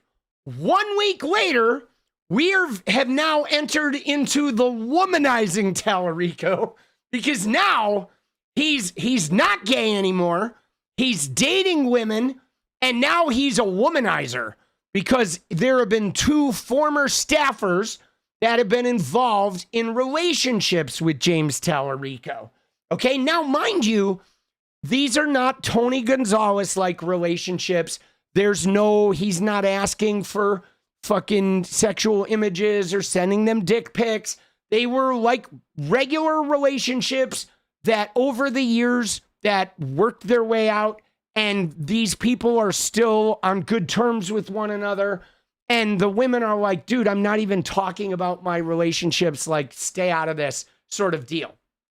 But what is amazing is how what I said is it's almost like they attached the goalposts to fucking Abbott's wheelchair and he's just tooling around, right? All right, well, he's gay vegan.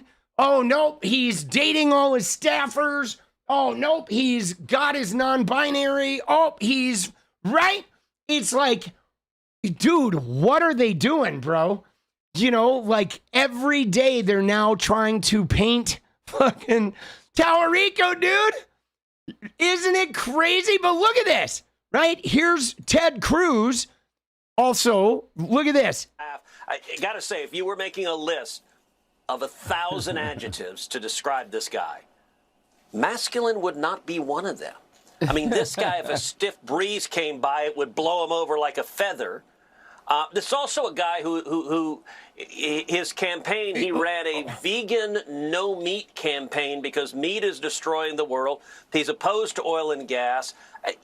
This is the Democrat Party, and they will vote. I got to say, if you were... Dude, and in addition to him being not manly and vegan, oh, dude, he's now having relationships with staffers.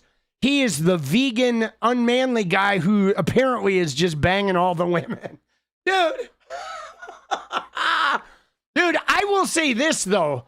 Dude, does Ted Cruz have, like, the ugliest, gnarliest beard or what, dude? Dude, look at his beard, bro. His beard looks like a homeless dude shit on his face, boss. You know? What are we doing here? All right? Oh, shit. I think what people are hungry for is a campaign that's going to bring us together. And that is exactly why I am supporting you. As you know, I defended Ken Paxton for years in the impeachment trial and in state criminal cases. But in my view, respectfully, I think Ken has lost sight of his core mission, which is to represent the people of Texas. And unlike Ken, I believe to my core, James, that you believe in unity over division and that you know how to assemble not only Democrats, but independents and Republicans. And we need that right now. We need it more than in my lifetime, and I'm old as dirt. But we need unity. We don't need any more division, and that's why I'm supporting you. Dude, Ken Paxton's lawyer, the guy who defended him through his impeachment, defended him for years. His lawyer is supporting James Talarico. Dude, you can't make this shit up, bro. Like, I mean, it makes sense because let's face it, Ken Paxton is a crook. He's dirty. He takes bribes. He cheats on his wife while simultaneously moralizing and you know, he attacks political enemies. He's divisive and aggressive and abuses his power, and he harasses transgender people. He's not good at his job. His word means nothing. He's a liar. He is a Trump stooge. He can't see straight most of the time. I'm pretty sure if we looked in there, I guarantee he's got a substance abuse problem, whether it's with alcohol or pills or both. Okay? And doing the cocaine, I fucking guarantee it. Isn't that wild, guys? That is crazy. His own lawyer is like, fuck this guy. I'm voting for Talarico. Huge. Okay? Right? Huge, guys. But there it is right now. Right? Oh, wait. When was that?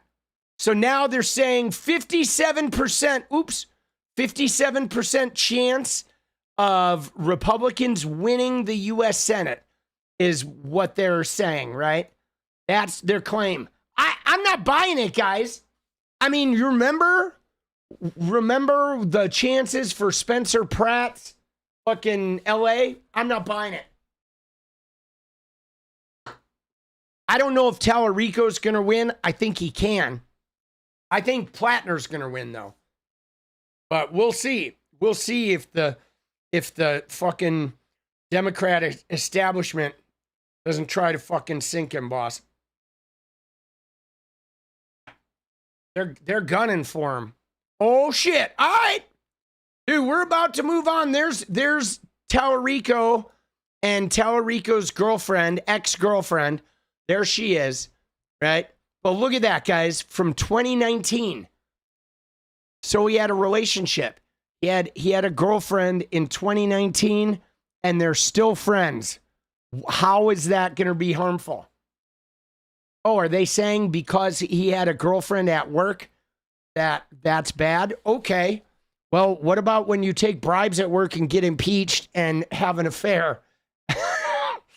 Is that bad? Oh, shit. Dude, they're so annoying, bro. And Ted Cruz, dude. Look at this. This is the quote of the century. You ready? You ready, guys? Ted Cruz with the quote of the century. Here we go, guys. He's talking about Graham Platner. You know what you hear from other Democrats? Crickets. They don't care if he's a sexual predator. They just want the majority and they want power. You know? Dude, let's hear that one more time, Ted. Hold on. Wait, I'm not sure I heard that correctly. Hold on, one more time. You know what you hear from other Democrats? Crickets. They don't care if he's a sexual predator. They just want the majority and they want power. You know? Whoa! Whoa! Hold on.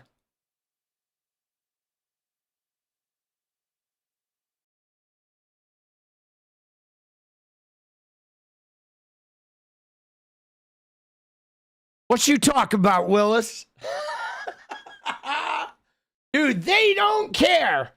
The Democrats don't care if you're a sexual predator. They just want power. Dude, is that not the craziest clip you have ever seen? Oh my God.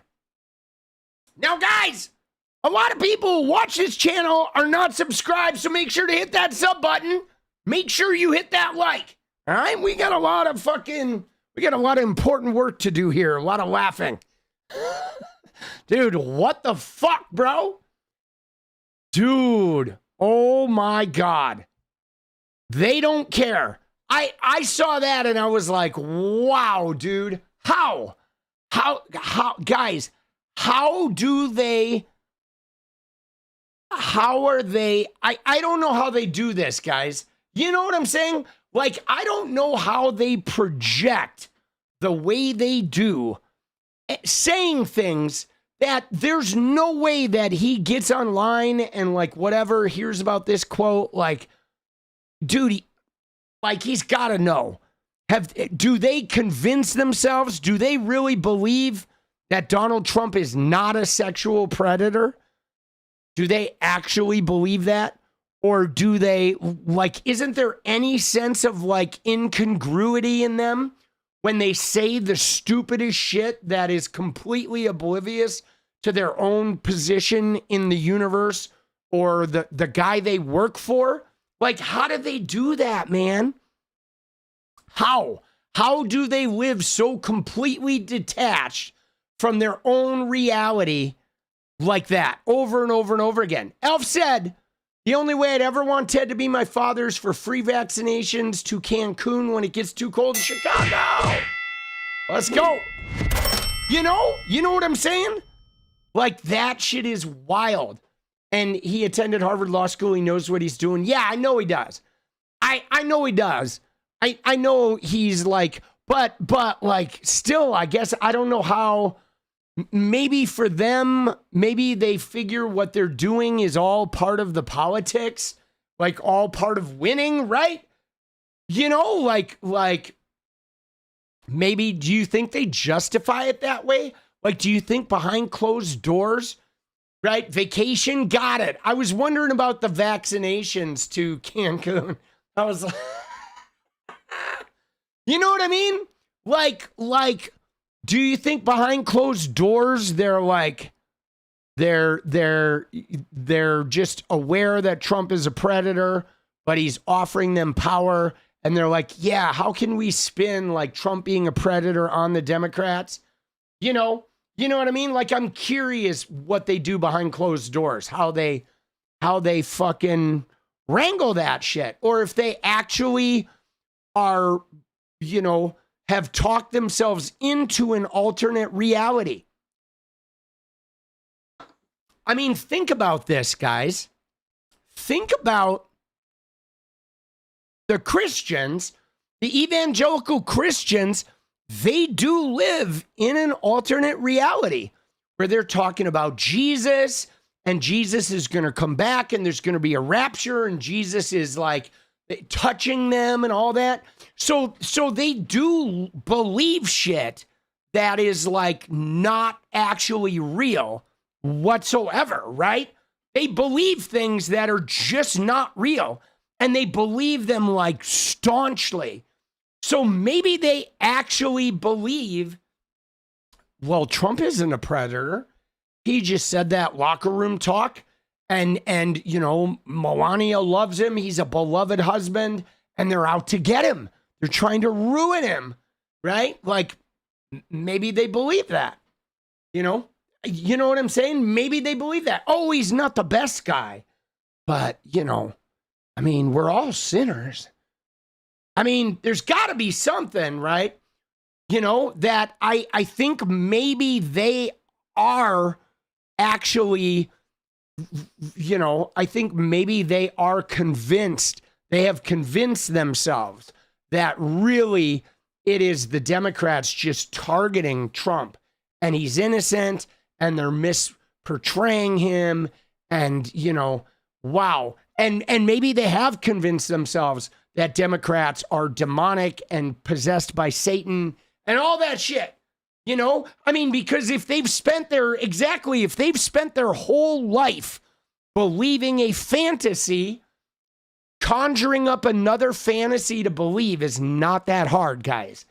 I mean, if you look at the research, people that are deeply religious are highly prone to conspiracy theories, like highly prone, because they already are, have been sold on like a fantasy. So creating some other mystical fantasy that doesn't make any sense in the real world, they're real susceptible to that if it satisfies an ideological need, And I mean that is one of the things that's really different is I feel like Democrats are more concerned about social needs, and Republicans are more concerned about ideological needs. Okay? They're right. You know what I'm saying? Like Democrats are concerned about like the social, the interpersonal, the populace. And the Republicans are like, oh, the idea, isms. You know what I'm saying? The fucking, the capitalism. No transgenderism. We must have, Christianity, and we must have the ideal home, right? They are really, no socialism, right? You know what I'm saying? They are totally concerned with this whole morality and family values, but they're completely divorced from the actual social need going on. That's why as long as everybody's smiling in their family photo, they forget about the fact that their kids are drug addicts and their wife hasn't spoken to them in months, and they're paying for their mistress to have an apartment downtown, right? Because they look at the photo and it's like, dude, look at that. I've got the prototypical perfect happy family. Look at my family photo. Ideologically, I have arrived. And then everything else is not important, right? I don't know, dude. Dude, crazy, bro. That shit, though, I thought that was so funny. They don't care if he's a sexual predator. They just want power. You don't say, Ted. Who's going to tell him? Yo. Oh, shit. That is wild, dude. Oh, my God. All right, guys. You ready, though, guys? You ready? I got to share something really enjoyable with you. According to Maga, shouldn't Cruz go back to Canada? Let's go! Elf, let's go, yes. But guys, this is enjoyable, all right? Because let's just take a detour here from all this seriousness and let's go enjoy a little bit of... Get your cup out!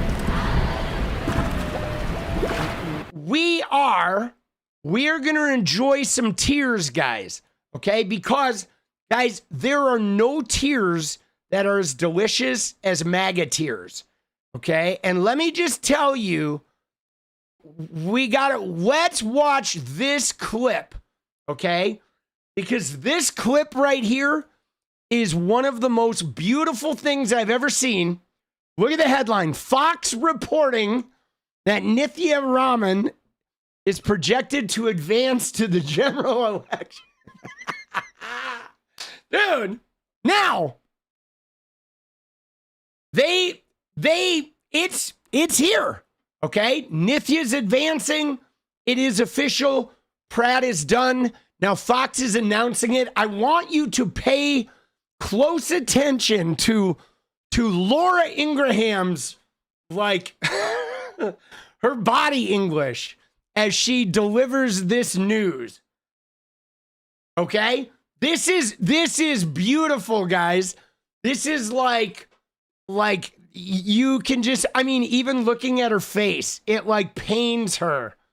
It pains her to have to deliver this. The reality is biting them in the ass. I love it though. Look at her crazy cross. Oh shit, you ready? Here we go. Disturb anything, Laura. Go ahead. I know you have an announcement here you wanted to make. Yeah, well, shocker, 𝗙cie𝗹𝗹𝗀 is going to advance to the general. So old Spencer Pratt, the good college try, but didn't make it. And yeah, I predicted this last Wednesday, I think, Raymond, that this was going to be ultimately a loss for the Republicans. As long as there's ballot harvesting and it can count for, it's going to be difficult for Republicans to match ballot harvesting with the same ferocity and the volume of votes the Democrats can get. And the question of how you verify the ballots, and Bill 𝗙cie brought that up tonight. And they're going to be looking at that when they do the audit of the state and if they ever get the actual voter rolls. But when you have a 40% of the public, Raymond, who doesn't trust the system, that's not democracy. Right. 10 seconds, close it out. Yeah, this is going to disturb people's faith far more than Steven Spielberg's film. Dude, isn't that amazing? Oh my God. Yeah, well, let me just tell you, just to circle back to that Harry Enten video, it's pretty hard, guys, to do any significant ballot harvesting when only 15% of the city is Republican, okay? You know, I mean, the reality is that LA, I lived in LA, guys. I grew up in LA, okay? I lived there for 20 some years, okay? LA is so fucking blue, dude. It has got to be like, I think it is like top 3 blue cities in America. You have like LA, you have Seattle, you have, you know, New York. As far as like the big ones, San Francisco is up there, Portland is up there, Chicago is up there. But I can't even, like, LA is so blue because it is like completely urban. There's no LA suburbs, guys. Okay, the suburbs of LA are their own communities with their own, you know what I'm saying? They're their own cities. So the city of Los Angeles is just a completely diverse urban environment, and it is like 82% Republican, or I mean 82% Democrat, and it is so like economically and ethnically and religiously and racially diverse. I mean, it's crazy. You know, it's different than New York City, right? Like New York City is incredibly diverse, but New York City is like pockets of neighborhoods, right? Like you'll go to New York City and you can go up to Inwood and there will be an entire section of Inwood where it's like all Portuguese immigrants, right? You go into Brooklyn and there will be like Orthodox Jewish community next to a black Jamaican community, next to a Puerto Rican community, next to a, you know what I'm saying? And they're all like next to each other, but they're really, whereas LA, they're all commingled and shit. And you go into the city of LA and they're all just commingled, you know? And so it's fucking, but it's so blue, dude. There's no way, like I don't think there will ever be a Republican mayor in Los Angeles. I just don't see how it would be possible. And certainly not somebody as fucking dumb as Spencer Pratt, because that guy was just brain dead. Just brain dead, bro. Oh my God. But did you see her voice though? Did you see how like her little thing about Steven Spielberg's movie about aliens and Christians, but how they got the news? They got interrupted to make that announcement. She's so defeated. Disturb anything, Laura. Go ahead. I know you have an announcement here you wanted to make. Yeah, well, shocker. Nithya Raman is going to advance to the general. So old Spencer Pratt, the good college try, but didn't make it. Yeah, I predicted this last Wednesday, I think, Raymond, that this was going to be... Dude, look at her, bro. Oh, my God. Now, dude, DC and 𝗵𝗡, 95 and 87% respectively blue. Let's go. Let's go, Alf. Yes. Dude, let's go. Let's fucking go. That's pretty blue, boss. But look at this shit, dude. Look at her face. Now, I will say something about Laura Ingraham that is really hard, guys.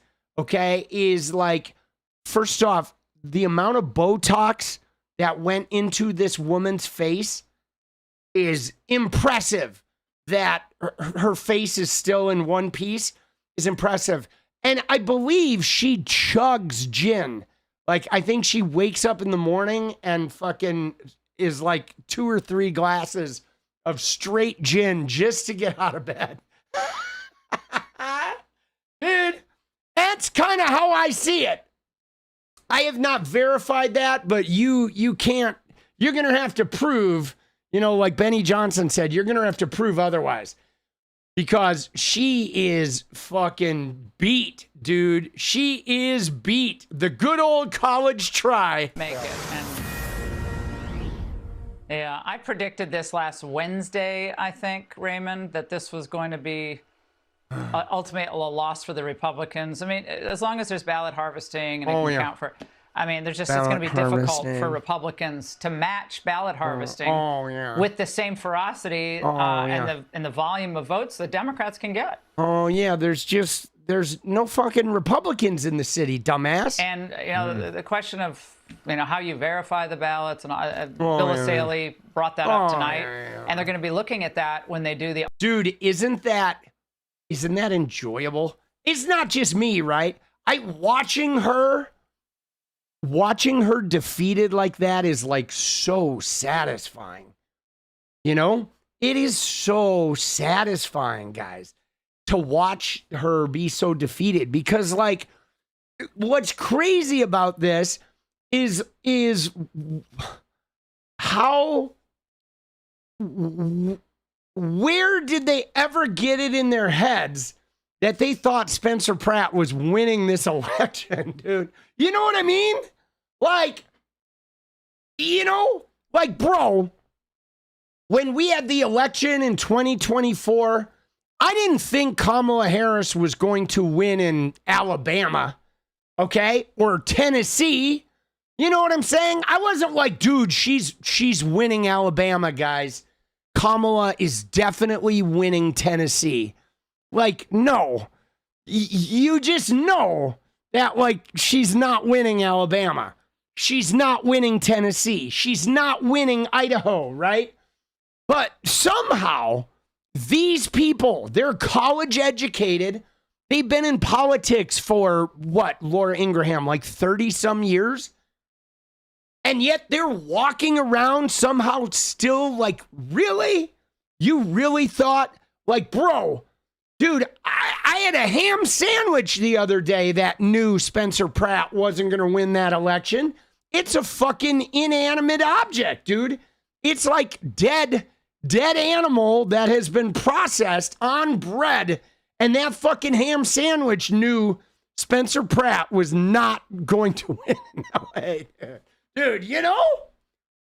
Bro, what the fuck? See, that's where I wonder, you know, like, did she really believe Pratt was going to win? You know, or is she just really upset because, you know, she has to announce it or what, dude? Right? I mean, it's like, how mental are they, I guess? It is really hard to tell what they believe because they're so disingenuous. Okay, they are so disingenuous.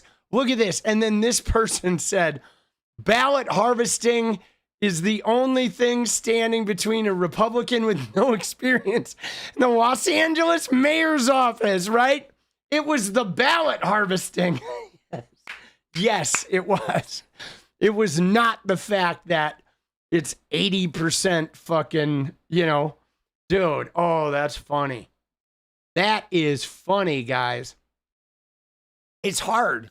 It is honestly hard to take them seriously. You know what I mean? It is. It is hard to take them seriously. All right, we're going to move on, I think, to some Epstein stuff. Okay? And so, right? When you say, Tony said, so what is ballot harvesting? Okay, so ballot harvesting is collection of ballots. I mean, it's basically exactly what it is, which means, like, for example, okay, if, you know, there's an old folks home with a bunch of registered voters, okay, and then the fucking, you know, the Democratic office, there's like 172 Democrats in this fucking, you know, old folks home. They will send people out to check up on the 172 Democrats and say, like, have you finished your ballot? We'd like to get your ballots. And then you go and collect the ballots. So instead of what ballot harvesting is instead of just mailing out ballots and waiting for people to collect them, it is going to collect them, right, to make sure that those ballots are getting into the vote office. So what they do with ballot harvesting is they have people that go and canvass neighborhoods and canvass, places where there's large pockets of voters, and they make sure that those voters, they get the ballots and they take them to the fucking polling place. And yeah, there's nothing wrong with that. It's like the party making sure that those votes get in, And I mean, it's done on both sides. Okay, TPUSA, Charlie Kirk, they did a lot of ballot harvesting in Arizona. They did it at colleges, right? And so, but they are implying that people are going and harvesting the ballots, and then they're replacing them with ballots that are voting the way they want them to fucking, vote or whatever, right? I mean, they just, everything's an issue to a Karen, But I will say this, that vote by mail, here's what I like about vote by mail, guys, is when you go in a voting booth, you go into the booth, you do a computer, you don't know what happens after you vote. That's it. You get a little sticker, you come out. When you mail in a ballot, okay, you mail in your ballot, you get an email. We received your ballot. Then you get another email. We tallied your ballot. Your ballot has been registered. You have voted. Okay? So you get, right? You get like a security, and you get the ballot and the booklet and everything at your house. You get to vote in your own time, et cetera, et cetera, et cetera. But so yes, they think ballot harvesting, people go out and collect ballots, and if they don't get the ballots, they think they're making up the ballots, and they think they're replacing ballots and making sure that they're controlling the way the vote is, and all this shit, and yada, yada, yada, yada, yada. But she also works on a network that paid $787 million for lying about Dominion voting machines in the election Trump lost, And so they can go piss up a rope, right? Because we know that they're all fucking liars and frauds. But yeah, man. Oh, dude. But you ready for this, though, guys? Here we go, boss. Okay? Look at this, guys. It's Tuesday, June 9th. All right? Do you know what that means, guys? Tuesday, June 9th. You ready for this? Do you know what this means, guys? Look at this, baby.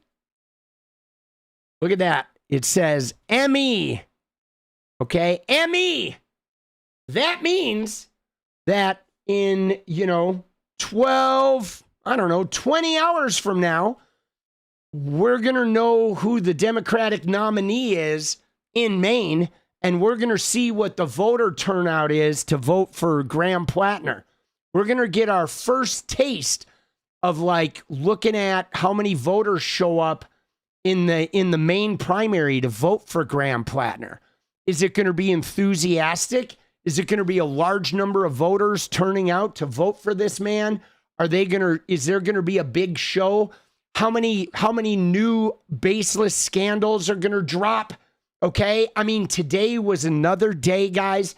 Already it's been like 5 days, 3 scandals with Graham Platner.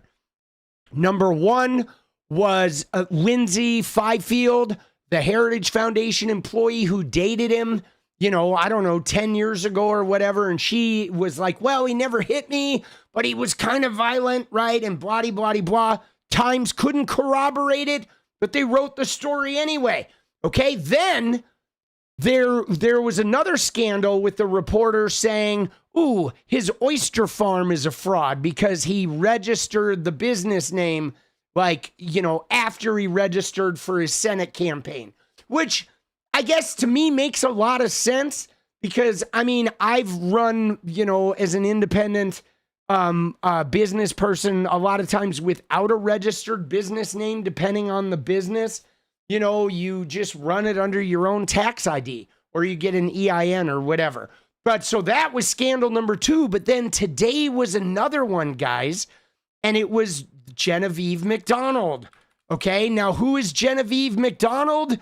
We looked at her tweet the other day. She was Graham Platner's campaign manager. Okay? And so she wrote an op-ed for Jeff Bezos's paper, okay, that said, I know firsthand why Graham Platner shouldn't be a U.S. Senator. I quit the campaign last fall, disturbed by what I'd learned about the Maine Democratic Senate primary candidate. So there was some shit that went down with Genevieve and the campaign. And the campaign has, said that she was kind of being a degenerate. And she, of course, said, oh, it's about the campaign. But anyway, she left, last year. She got replaced. And now she's writing op-eds about this, okay? She's writing an op-ed anti-Graham Platner. She was his political director in August of 2025, and then she quit in October, okay? She said, disturbed by what I learned about the candidate and concerned about his potential impact on the Democratic Party's prospects in my home state. All right, so yeah, this is pretty wild, dude. Another one, okay? Another one. Right? And then fucking, so, I mean, they're gunning for him. But again, guys, I still feel like a lot of this has to do with the type of Dem you are, okay? It really comes down to support for the Netanyahu regime and wanting forever war in the Middle East or not. I swear to you guys, Elf said, I only voted in person a few times in my life for all elections. Everything else was by mail because you were out of state or country. Let's go, Elf. I'm telling you guys, this is like very connected to, there is a schism in the Democratic Party where and it's not everybody, but there are certain very powerful contingents in the Democratic Party that see like anti-IDF. They believe if you are questioning Israel's right to fight wars in the Middle East, you are being anti-Semitic. And man, I'm just not buying that. I think you can be highly critical of Israeli foreign policy and U.S. funding of Israel. Like, I just look at it as like the warring. Like Israel, the fucking army of Israel needs to stop killing people, like, period. They need to stop invading countries and stop fucking holding portions of other people's land like it's a prison camp. You know what I'm saying? And like people in America are like, we don't want to fucking fund that shit anymore. Can't the right take them? Yeah, but so that's the problem, guys. The problem is that those people would be politically homeless because they can't really go into the right-wing party because they're also social democrats and they believe in abortion rights and they believe in, LGBTQ rights. So they can't, you know what I'm saying? It's like those pro-Netanyahu Democrats have the same situation that the far lefties have, where they don't have another party and they can't go to the Republicans because they don't fit in over there. They fit in even less. But you know what it is though, guys? What it really is? I'll tell you what it really is. It's not even so much about the belief system. I mean, it is, but it's really about the shift in power. That's what it is. Okay? Because there's always been a leftist contingent in the Democratic Party and socialists and communists and all of that, right? There always has been. And there's always been a party that doesn't like the Middle East policy, a part of the Democratic Party. The difference is that faction never had any power. That's what it really is. It really is that the pro-Netanyahu faction of the Democratic establishment party they've lost a significant amount of power. And in fact, they're about to be the minority of the party. They're about to be the people that are crying all the time and trying to hold out and trying to sink their own fucking candidates. I think it's coming. It's already starting to happen. They're already like trying to sink Graham Platner, you know? And so that's really what's going on is because the Democratic Party has always been a fucking, you know, a hodgepodge of many different belief systems, but it was the, you know, the pro-Zionist section had all the power. And now they don't in the Democratic Party anymore. They don't have the power. They're losing a significant amount. I mean, they still do have quite a bit of power. Don't get me wrong. They do. But they're having to share it. And so it's because it's not like, you know, all the AIPAC money is going to be out of the Democratic Party in 2026. It's not. And it's not going to be out in 2028. And as long as there's Christians in government, there's always going to be AIPAC money in government. There is. Until we get rid of PACs, it's going to be there. But the difference is they're having to share it. So now, pretty soon, you're going to have many, many more candidates that are like, fuck these wars in the Middle East. And they're going to have to contend with that. And in fact, I think the general public perception, guys, of the voters in both parties are like, yeah, you know, we really want to stop funding wars in the Middle East, just in general. I think the average voter is like tired of funding, you know, wars in the Middle East, whether it's funding Israel blowing up Lebanon or Gaza, or it's a war with Iran or Iraq or Turkey or whatever. I think people just, hey, man, we kind of don't want to fund any more wars. You know, it's been fucking 50 years of funding this shit, and we're in debt, and we got no health care, and it's $30 for a hamburger, and fucking Junior can't even buy a fucking toy because of tariffs. And, you know what I'm saying? I think that in general, it's getting harder for them to, because they used to be able to like get away with, you know, they used to be able to get away with this whole idea of like, well, we need to protect ourselves from the terrorists.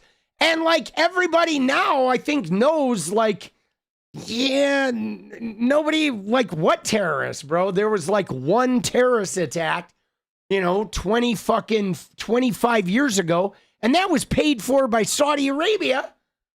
And, you know, and like, they're our buddies. Now they're bone sawing journalists and giving fucking Jared Kushner $2 billion. Like something's not adding up here, dude. You know what I mean? You know that meme where the person is trying to put the fucking round thing in the square hole? I mean, I think everybody's just sort of realizing like, dude, we've been had, bro. You know? And so I think tomorrow's going to be big. Yeah, Qatar giving Trump the plane. Come on, man. Yikes, dude. Yeah, Jen W said $350 out of pocket for a CAT scan today. She pays $1,500 a month for health insurance, and then she has to pay for a fucking CAT scan. Come on, man. Wave of mutilation. Let's go. So nice talking with you guys. Sometimes it can feel like U.S. citizens are all behind their government's bullshit. Good to know there are rebels. Yeah, let's go, Wave. Thank you, boss. I mean, that's just it, guys. And I want to give my standard disclaimer here that I like to keep a separation between the IDF and the Israeli government, between the Israeli citizens, between Jewish people, and between the Zionists that are American evangelicals, okay? Because, you know, if you go to Israel, it's like America, man. Are there some really extremist Israeli people or extremist Jews that love Netanyahu and all that killing? Sure. Just like we have MAGA. But there are a whole bunch of people fucking, you know, like protesting in Tel Aviv to stop the killing in Gaza and to do something about the suffering that's going on there. So not all Israelis and not all Jewish people are on board with the American Christian Zionist weirdos and the Netanyahu IDF war machine, okay? It's like, I don't know. I like to you know, make sure we remember that it is a broad cloth. And I don't just use the word Israel because, you know, the word Israel is many things, you know? I mean, depending on who you talk to, you know? And like, yeah, I don't want to be blamed for Trump, dude. Same thing, you know? I mean, you know, because Trump won an election, so obviously more people, you know, in America voted for Trump than not Trump. And that could leave every country in America could say, well, the majority of Americans are on Trump. And like, but they're not. Okay. And then it's only the voting population too, right? Or it's polls or surveys. But the reality is no, it's not. The majority of Americans do not approve of the imperialism of the United States. And the majority, I don't think the majority of people in Israel approve of like the imperialism over there too. I think everybody's heavily propagandized. And I think a lot of people are afraid to speak up too. You know, I mean, dude, they have a lot of surveillance going on over there too, you know, right? And so that is, you know what I mean? That's just it. You gotta beware when you start saying that shit. Not according to their polls. Yeah, but dude, are you trusting their polls? Like, I don't trust anything coming from Israel under the Netanyahu regime, guys. I don't believe anything. That guy's a war criminal that, like, you know, like he's got a very low approval rate and yet he still keeps winning. Who knows what's going on? You know what I'm saying? Right? The problem is it's an apartheid state. So yeah, no, I know. Well, and though that's the problem though, guys, with apartheid states, okay, is there's two problems with apartheid states. Is on the one hand, they're heavily propagandized, but on the other hand, they also have to be careful if they speak up, right? Because when you live in a surveillance state like Israel under a war criminal like Netanyahu, if you aren't a fan of him, you have to be careful how you voice that. You know what I'm saying? Because an apartheid state will have no problem fucking, you know, throwing their own citizens in the clink if they fucking don't toe the line. You know? I mean, that's just it, man. You know, it's like, it's complicated. I would like to see Netanyahu in jail, right? And I mean, we're getting that here too. I mean, think about this, guys. Think about how our companies and our social media platforms, like, holy shit, dude, I can't even talk about Epstein on TikTok anymore because TikTok just instantly silences me, right? So pretty soon you're going to get on TikTok and you're going to be like, wow, everybody in America loves Trump because look at TikTok, right? Huh. Dude, it's fucked up, bro. Oh, shit. But yeah, so I don't use, you know, I try not to use terms interchangeably. I'm still real careful about that, right? You know what I'm saying? But I don't know how you get rid of Netanyahu, though, until, like, I think it starts with us. Right? I think it starts with us.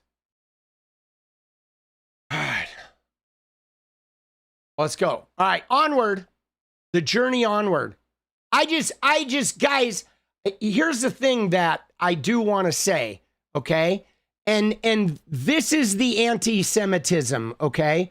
Because, guys, listen to me, okay? If you were to go to a racist MAGA, okay, racist MAGA would say all black people, or 80% of the black people are X, Y, or Z, or like, right? Even the black people did a poll, right? What I'm saying is because of the existence of racism, there will be contingents of MAGA who will tend to see all black people as the same.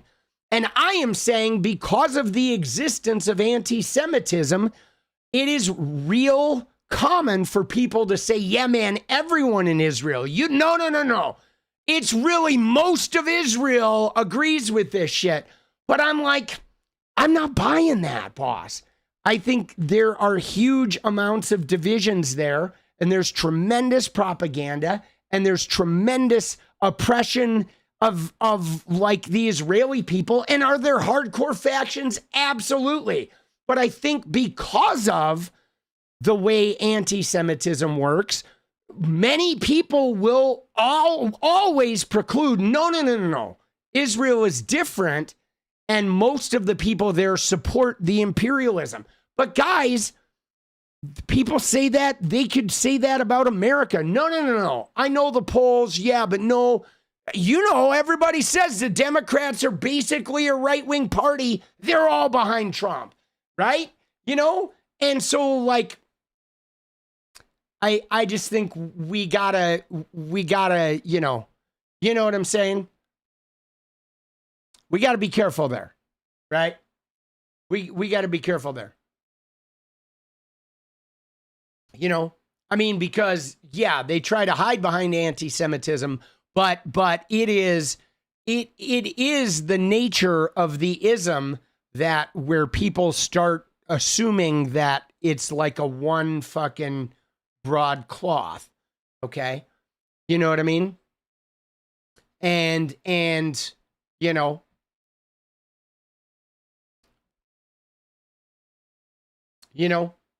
that is one of those things that, like, I think we just have to be cognizant of it, right? We do, because there are a lot of, like, truly anti-Semitic people, and there are a lot of truly racist people in America, and like the fucking, it's like ethnic imperialism is ethnic imperialism. And, the fucking white supremacy in America and the Zionist supremacy over there is all the same shit. You know what I'm saying? And yet there's like factions, there are factions.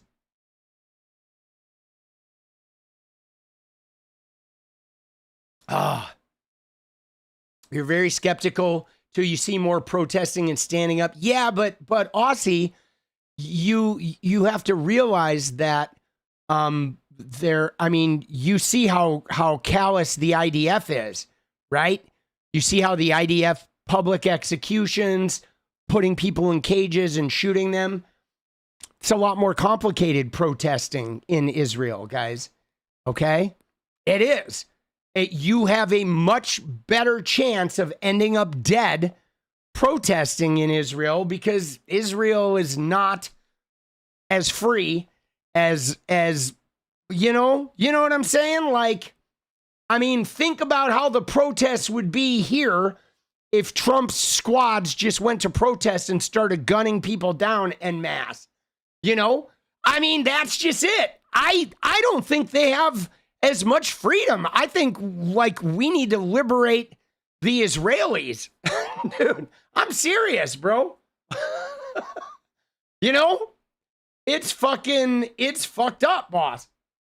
It is fucked up.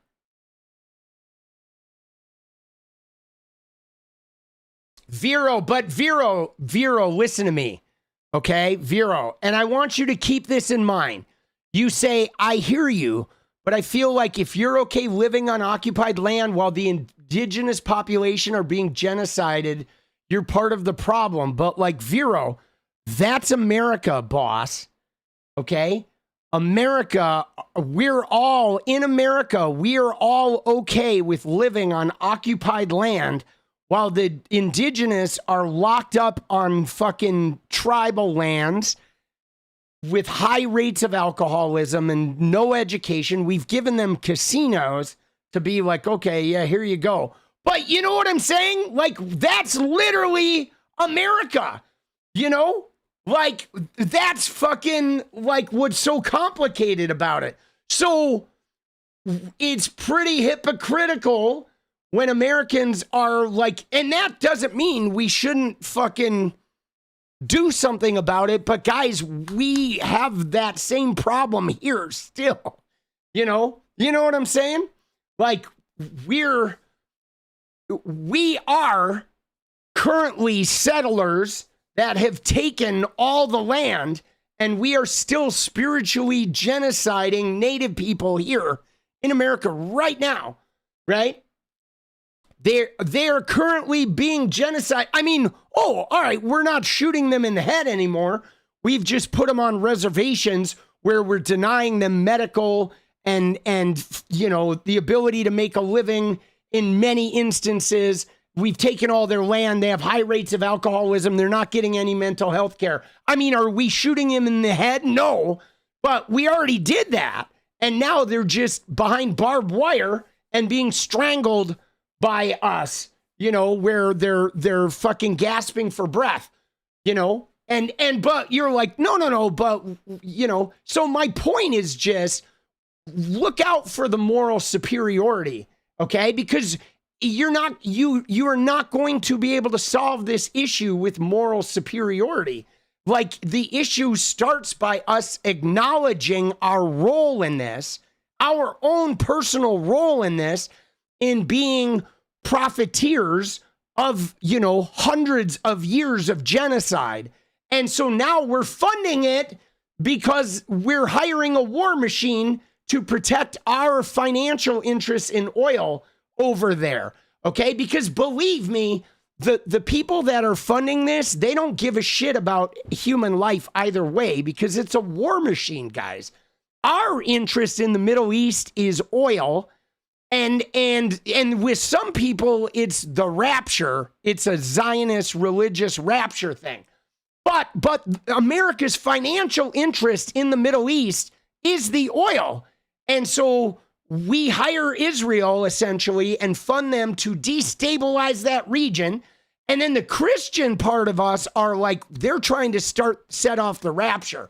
But it really is about maintaining American supremacy in the Middle East through Israel in order for money. And they literally don't care about who's dying or what, or if it's a genocide or not a genocide, or if it's a war, or if it's an occupation. You know what I'm saying? It's like money, You know what I'm saying? But the thing is, though, Vero, is no, because you said, listen to me, Vero, you're saying we're talking about different we's because you're saying none of us was around to say or do anything about the actual destruction. But it doesn't matter. You're still profiting off of it, boss.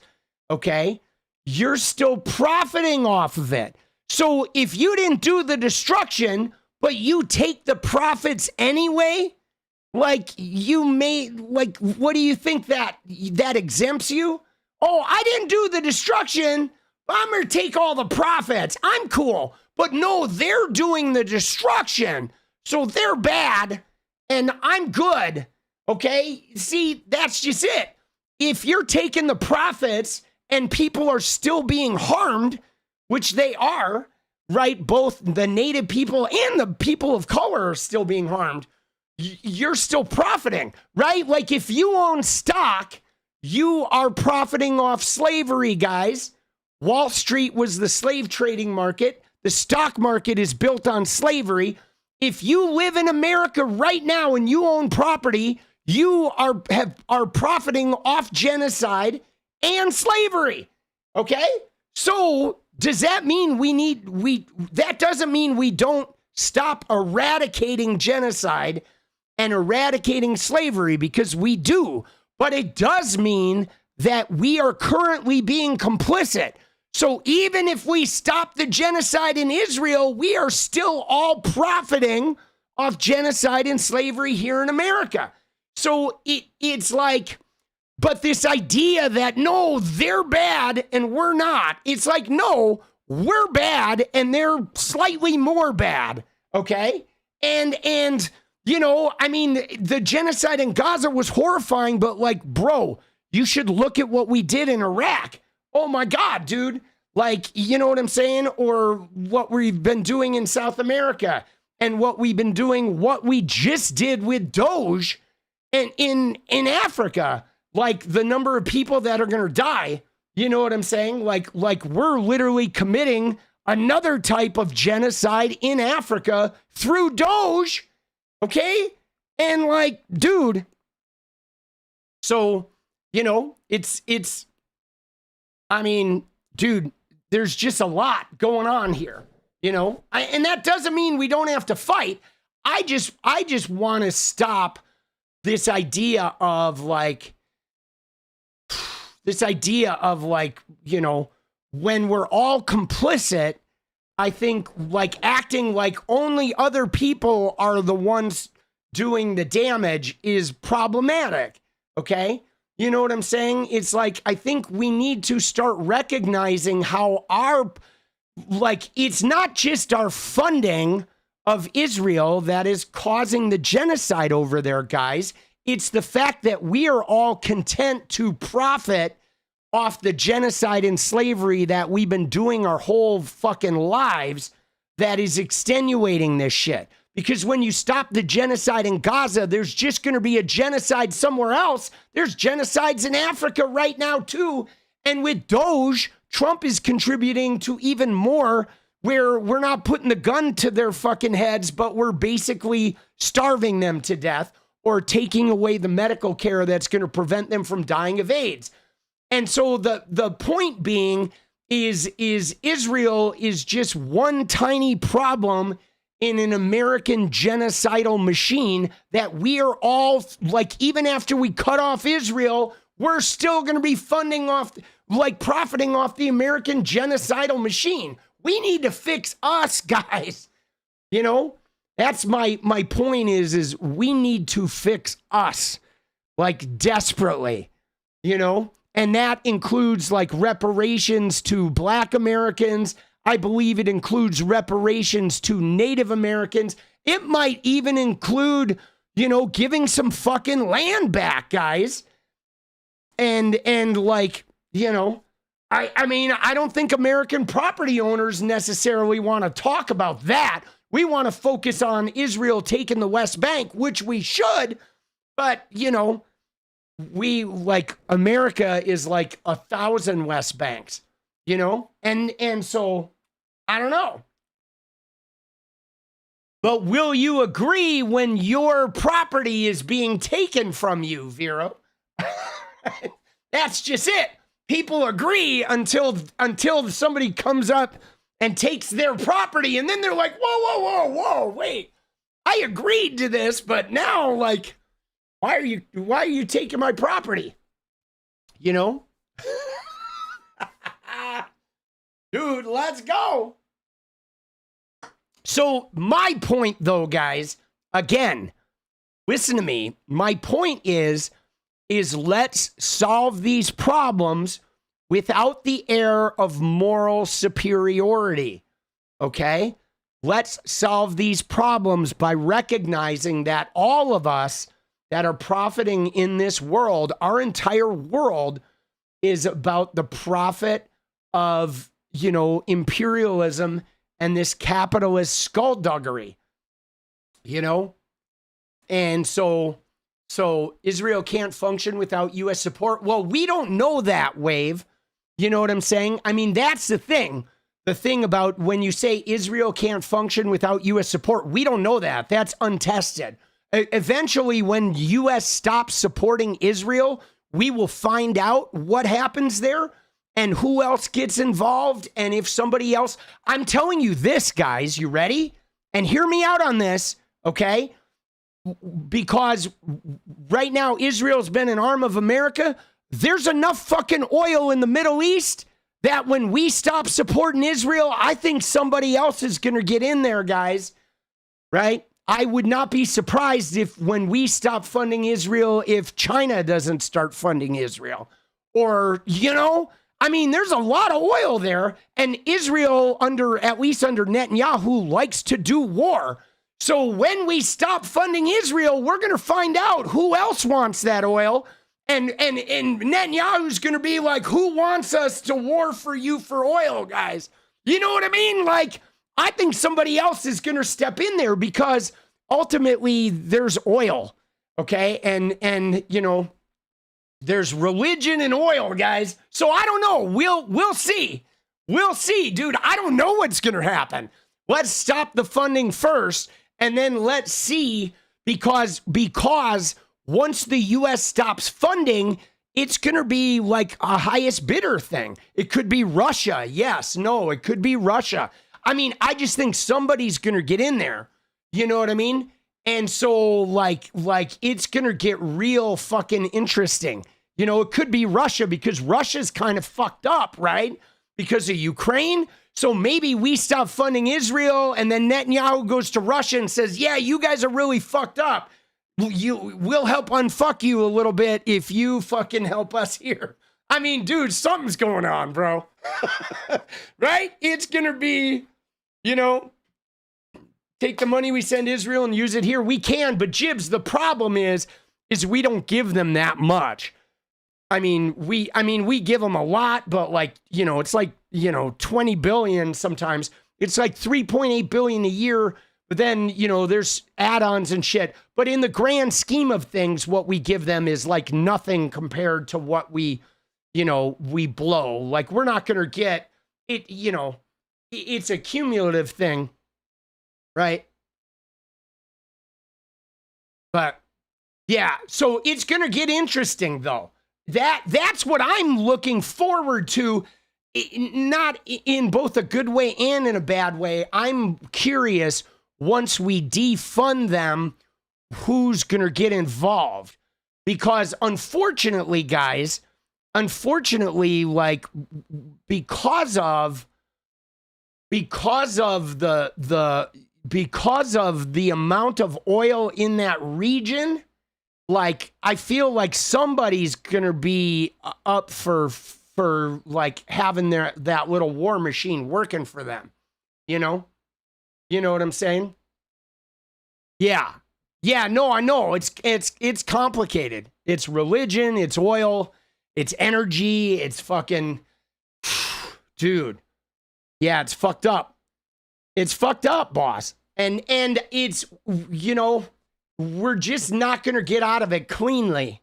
You know what I'm saying? Like, it's like once we get out, it's just going to introduce a new kind of dirty. Because I believe this, you ready? I believe that once we do finally extract ourselves and stop funding Israel, there is going to be a global power shift of some kind.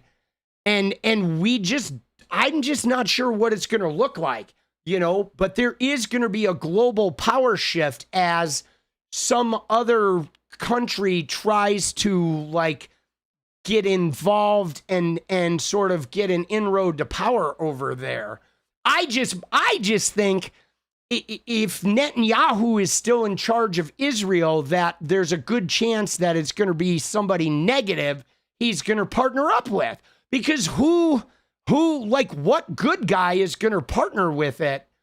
You know what I'm saying? Like, what good guy is going to partner with Netanyahu?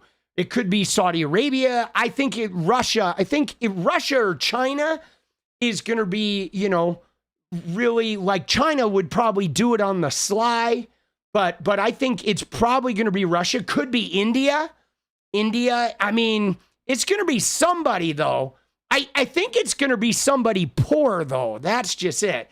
I think maybe India, maybe Russia, because they're both sort of on the fucking poorer side. I think it's going to be somebody poor, right? You know, or it could even be, you ready for this, guys? What if it's like an African nation, right? What if it's one of those warring African nations, like a deeply Christian sort of genocidal African nation that, you know what I'm saying? I mean, dude, I don't know. There could be some fucking thing that we're not even seeing on the radar yet that wants to get involved here. You know, I mean, I don't know, dude. I don't know. But fuck it. Let's just see what happens. Right? You know? I mean, let's get in there. Oh, shit. Dude. Yeah, I don't know, dude. It's just, when you think about it, though, guys, here's the thing. You ready for this? We have never known what the world power looks like without the United States having some like element of control over the Middle East, okay? We just don't know what the world is going to look like after that happens, all right? And I will say that like yeah, it's going to be pretty interesting. Now, I don't know how we get there, though, guys, because to be honest with you, I think we're still, I don't know, 50, 70 years away from Israel not being funded by the U.S. You know what I'm saying? I just don't know. I think there's too many Christians, for sure, in America. That's the path. Like, the path to an unfunded Israel is like, we better start electing a lot of atheists, boss. You know what I'm saying? You know? Do you know what I mean? Like, we need to start electing a lot of atheists. Put that on your scorecard. Your number one requirement of a representative from here on out should be atheist. Okay? That's what I believe. I believe if we truly want to fix America's problems, okay, I think the number one quality of your representative means they need to be an atheist or an agnostic.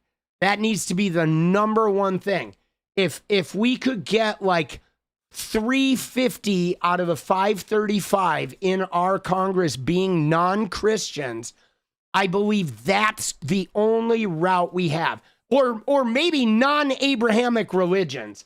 You know what I'm saying? We want the number of members of our government that are Abrahamic religions to be the minority portion of the government. Okay? Like 150 Christians, Muslims, and Jews, and 375 atheists. And I think that is the path. Okay? Let's do that. That's the way. That's the way we win, guys. That's the win. That's the only way we're getting out of this mess. Okay? I'm telling you. Okay? We need an atheist, like we need a secular government. Okay? You know? Let's go. That's what we need. And if we get that, dude, got to get rid of monarchies. Dude, let's go. Secular government, baby. Secular. I think if you get religious people in the minority of your government, all the decision making is going to get better. Okay? All the decision making. Need a Marianne Williamson? Well, I'm not sure about that, because Marianne Williamson is batshit crazy, dude. Dude, seriously. Marianne Williamson is like Spencer Pratt who fucking went to the Dead show. Okay? She's like Spencer Pratt who like, let's all get along. Okay? But she's fucking batshit crazy, dude. Dude, that woman is fucking, is fucking mental, you know? The administration now isn't even Christian. I mean, yeah, no, I get it. I get it. All the noble men and noble women, dude, let's go. Let's go, baby. Oh, shit. No, that's my goal, guys. I want all the Abrahamic religions out of the government. I've not been shy about that. You know what I'm saying? I just think that I think that people who are not religiously motivated, okay, because here's the thing, guys, okay, and I don't care who they are. If you have a person of the Abrahamic religion, whether they're Jewish or Muslim or Christian, their first allegiance is to their God, okay? That is their first allegiance, okay? Period. There's no way around it. There is no Christian on the planet who does not put God before everything else in their life if they are a true believer. I don't care if they're a zealot evangelical or if they're just a devoted Christian. They put their God first. And the reality is we need people in government who will put the citizens of the country before a God. Okay? Citizens first, God second. And you're only going to get that from agnostics and atheists. There are no real Christians who won't put their God first. It is just the situation, man. It goes God, country. You know what I'm saying? And we need country. We need humanity, country, like everything else. Okay? We need a secular, and that doesn't mean that there can't be people observing the religion in your country. Like, have at it. The voters can be participating in religion, but we just need the religious portion of the government to be a minority. Okay, so they're not in power, so they're not making decisions. Okay, they can be representative. You know what I'm saying? That I think will make the world a better place. Right? Nintendoism, I like the sound of that. I've thought we need humanism. Okay? That the whole planet needs humanism, guys. We need humanism. We need humanism. We need to start making all of our decisions we need to put humans and the human being's experience first. And it's a global thing. Okay? It's like humanism that should be what we're focusing on. Forget socialism, forget communism, forget capitalism. Just focus on humanism, which means that the first thing we look at is the human impact. You know, that's number one. Okay. And then the profit motive can be there, but the profit motive should be to serve the human impact. You know, that's it. You know, and I think if we can arrive at that in some way, we can get there. I believe we can get there. Right? You know what I'm saying? But why would it matter? What is it? You know what I mean?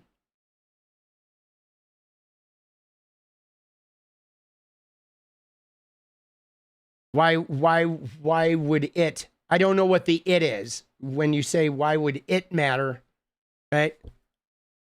You know, your statement is, why would it matter? By the it, you mean, why would it matter to have atheists in government? Right? Because atheists would be responding to the needs of human beings untainted by a view of their religion. All right? That's why it matters, right? Because religious people can't separate themselves from their beliefs, okay? Because all of their identity is about their servitude to their God. And so, they can't separate from that. You know what I'm saying? Even when they're exercising charity they're exercising charity, like through their religious lens. You know what I mean? Yeah, you just can't separate that. You can't separate that. You can't, it's like a type of tribalism that is beyond sort of reality. Yeah, I mean, dude, well, the thing about this, though, is atheists would not fund a genocide because it harms humanity. You know what I'm saying? Like atheists are not going to be like, they're like, atheists have no reason to fuel a military industrial complex. You know what I'm saying? Like, they just don't, right? And what's more, though, they're serving the needs of the citizens, right?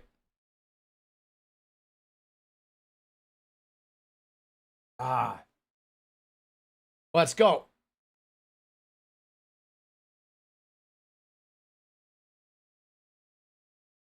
I'm just saying you need a secular government, guys. Right?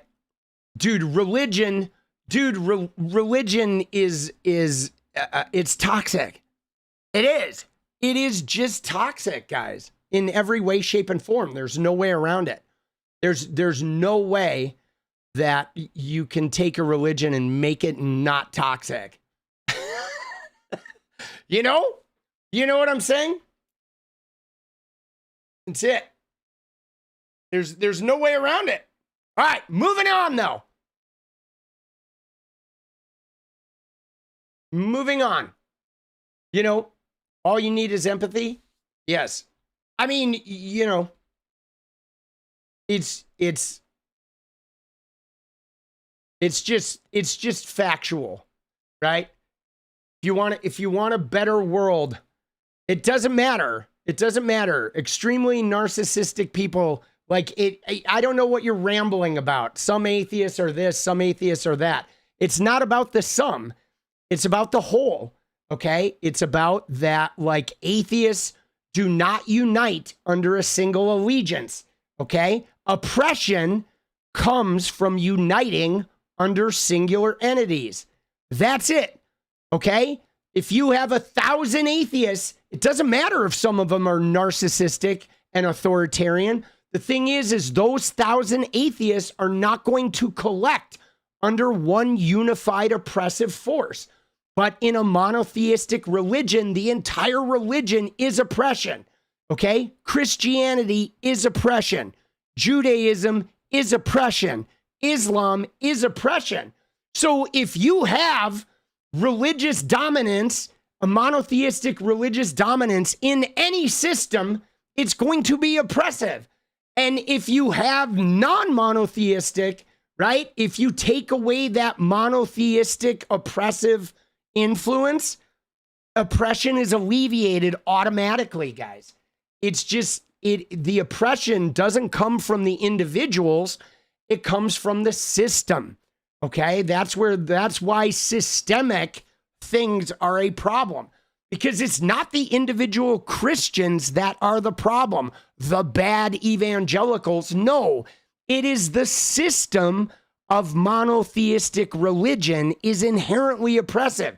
So it doesn't matter if it's Christian or Jewish or fucking Muslim or whatever, fucking LDS. It's it doesn't matter. If it's monotheistic, it's the monotheistic system is the oppression. You could call it Judaism, Christianity, LDS. You could call it anything. You could call it fucking head of lettuce, Catholicism. It doesn't matter what the name is or what the rules is. It's about the pinnacle, about if it is a theism of one meeting down to the rest, that is authoritarian oppression. So if you have 1,000 good Christians, right, all doing their Christianity, there's still going to be oppression in there because of the system of that monotheistic religion, guys. That's why you got to unshackle that, right? Right? You got to unshackle it. Because if you have a couple of authoritarian atheists, the other atheists are automatically going to fucking fight that back because there's not an overwhelming, right? Like, why do the good Christians not fight the bad Christians? Why do the good cops not fight the bad cops? Because when the system is polluted, the good ones don't fight the bad ones. That's the whole point. The system is the problem, right? The good Christians are never going to fight the bad Christians, which is why you got to get rid of the Christian system. That's got to be out of your government, okay? It's just how systems work, right? You know what I mean? It's like systemic. The problem is the system. You know, that's why, electing good Christians versus bad Christians isn't going to change it. You just have to like get Christianity and Islam and Judaism in the minority of your government. And if you do that, those systems will lose power, and then like you can start discovering new ways of being, right? It's like you have to put the systemic part, it has to lose power, and then something new will come up. Now, we don't know. You don't know, oh, we're going to replace it with this. There's no way to know what will come up once you remove the power. But I think getting them out of the power is the important part, right? Like Christianity, you don't have to eradicate Christianity. You just have to get that Christian system out of power, and then get a bunch of non-Christians of all different stripes in there, and then you can develop some type of like something refreshing, right? You know what I mean? You're much more concerned that Talarico is Christian than you are that Platner is a shit boyfriend. Yeah. Well, are you a man, Midnight? Right? Because I don't know that could be a patriarchal thing. It's a whole nother discussion, but I get it. I had concerns about Talarico's Christianity, even though he's a good guy. I in general, that was my issue with Talarico's like, oh yeah, he's good, but like, how much better is he gonna be? Because he's still a devout Christian, right? That's problematic. Right? Let's go. All right. Dude, you ready? Dude, I want to cover one more thing, though, before I go make videos. He seems like a real Christian. Yeah, but it doesn't matter. You know what I'm saying? It doesn't matter is like even the real good Christians are still problematic. Okay? That's my point. Is even the good social democrat Christians, think of it this way, guys. Think of it like you think about establishment corporate Democrats, right? You think, well, the corporate Democrats are better than Republicans, right? Well, yeah, but they're still corporate capitalist hoes. So, and that's the same shit with Christians. You can have good, socially justice conscious Christians, but they're still fucking Christians. And that Christian fucking oppression still exists in just a slightly different form. You know what I mean? So, because the problem is the system, boss. Right? The problem is the system. All right. Dude, let's go look at Candace, though, for a minute. Let's go look at Candace. All right? I do like talking about this, though, guys, because I'm here to destroy, I'm here to try and alter the power of organized monotheistic religions in this world. Forgot about spaghetti monster religion, but I would trust it. Let's go. Dude, I would like to replace monotheistic religion with fucking, sexual liberation and artistic fucking participation, right? Let's go. You know what I'm saying? Let's go.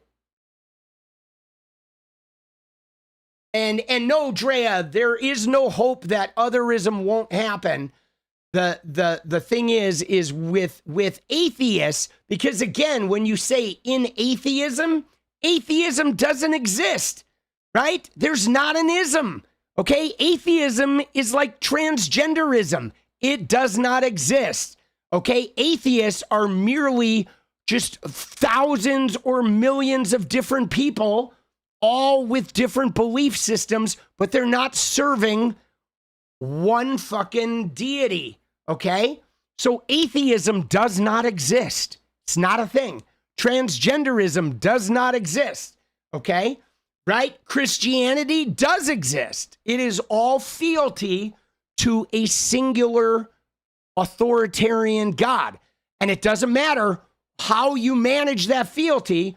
If you have fealty to a singular deity, you're oppressed, okay? And oppression is okay with you, and it is part of your thing, okay? If you have a million atheists, there's no oppression there, okay? That doesn't mean there won't be people who will try to take power and all that, but inherently the system of no monotheistic religion having power means there is a systemic oppression that is gone, okay? So it's not about atheism because atheism doesn't exist. There's no such thing. It's about getting rid of the systems that are inherently oppressive. And as long as Christianity is a dominant power in your government is oppression, period. Okay? If you want to get rid of the oppression, you have to get rid of the monotheistic religion's power. That's the point. Okay? Right? Dude, right? That's the point. The point is the system.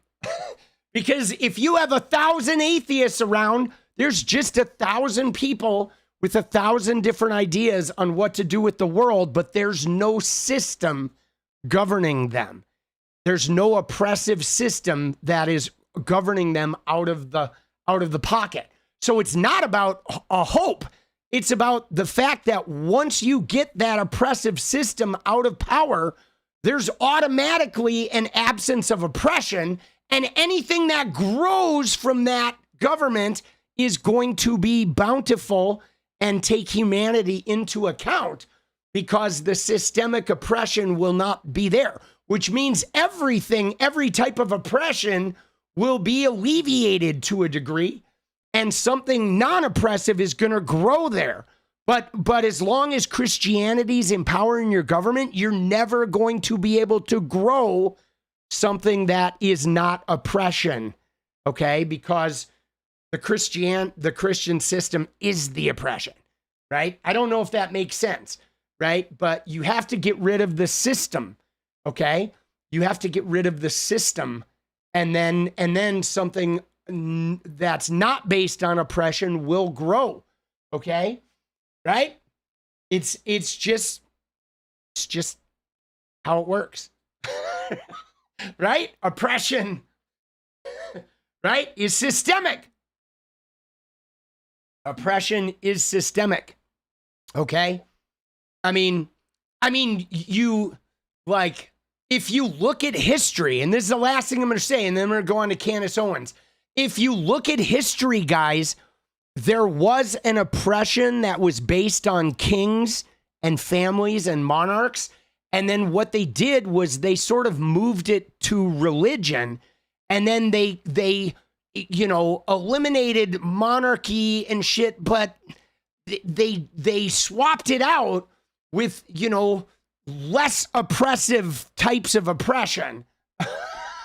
Is what they did, kind of. They replaced it, you know what I'm saying, with, instead of the monarch being the oppressor, the Christian beliefs were the oppressor, and then all the oppressed people just stayed in line, so you didn't need monarchs anymore. You could have presidents or prime ministers or police officers, right? Because the people started essentially oppressing themselves, and like, dude, historically, it's pretty wild, like, what happened when those monotheistic religions fucking showed up, boss. It was, like, pretty wild. All right, you ready? Let's go look at Candy Owens. All right, I got a little bit of time here. I want to look at Candace Owens, dude, because some really shitty MAGA people are fighting again. And this is pretty entertaining. All right.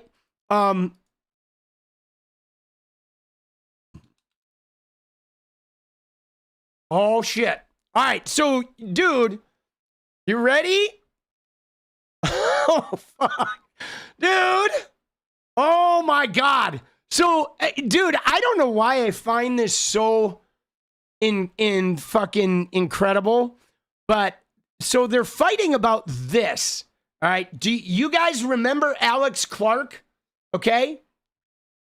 I'm sure you remember Alex Clark. But so she's, I call her a Morgan Ariel knockoff. Okay. Here's Alex Clark. You remember Morgan Ariel? She was part of the, back when they were fighting, you know, you had Pearly things and 𝗙𝗎𝗄𝗎𝗍𝒻𝗎𝗄 and Morgan Ariel were all fighting. Morgan Ariel, I believe she went on Luke's show a little bit, but she used to be a TPUSA person and she got kicked out with Milo. Okay. And so they're basically two different types of Christians that were involved with TPUSA. So here's Morgan Ariel. Okay. And there's fucking, she used to be a brunette, but there's Alex Clark. They're kind of the same people. She was the Alex Clark of TPUSA, you know, whatever, 6 years ago, Trump's first term. But then they slowly got replaced. And now Alex Clark is like the new Morgan Ariel of the new TPUSA. Now, you will remember Alex Clark from Charlie Kirk's memorial thing, okay?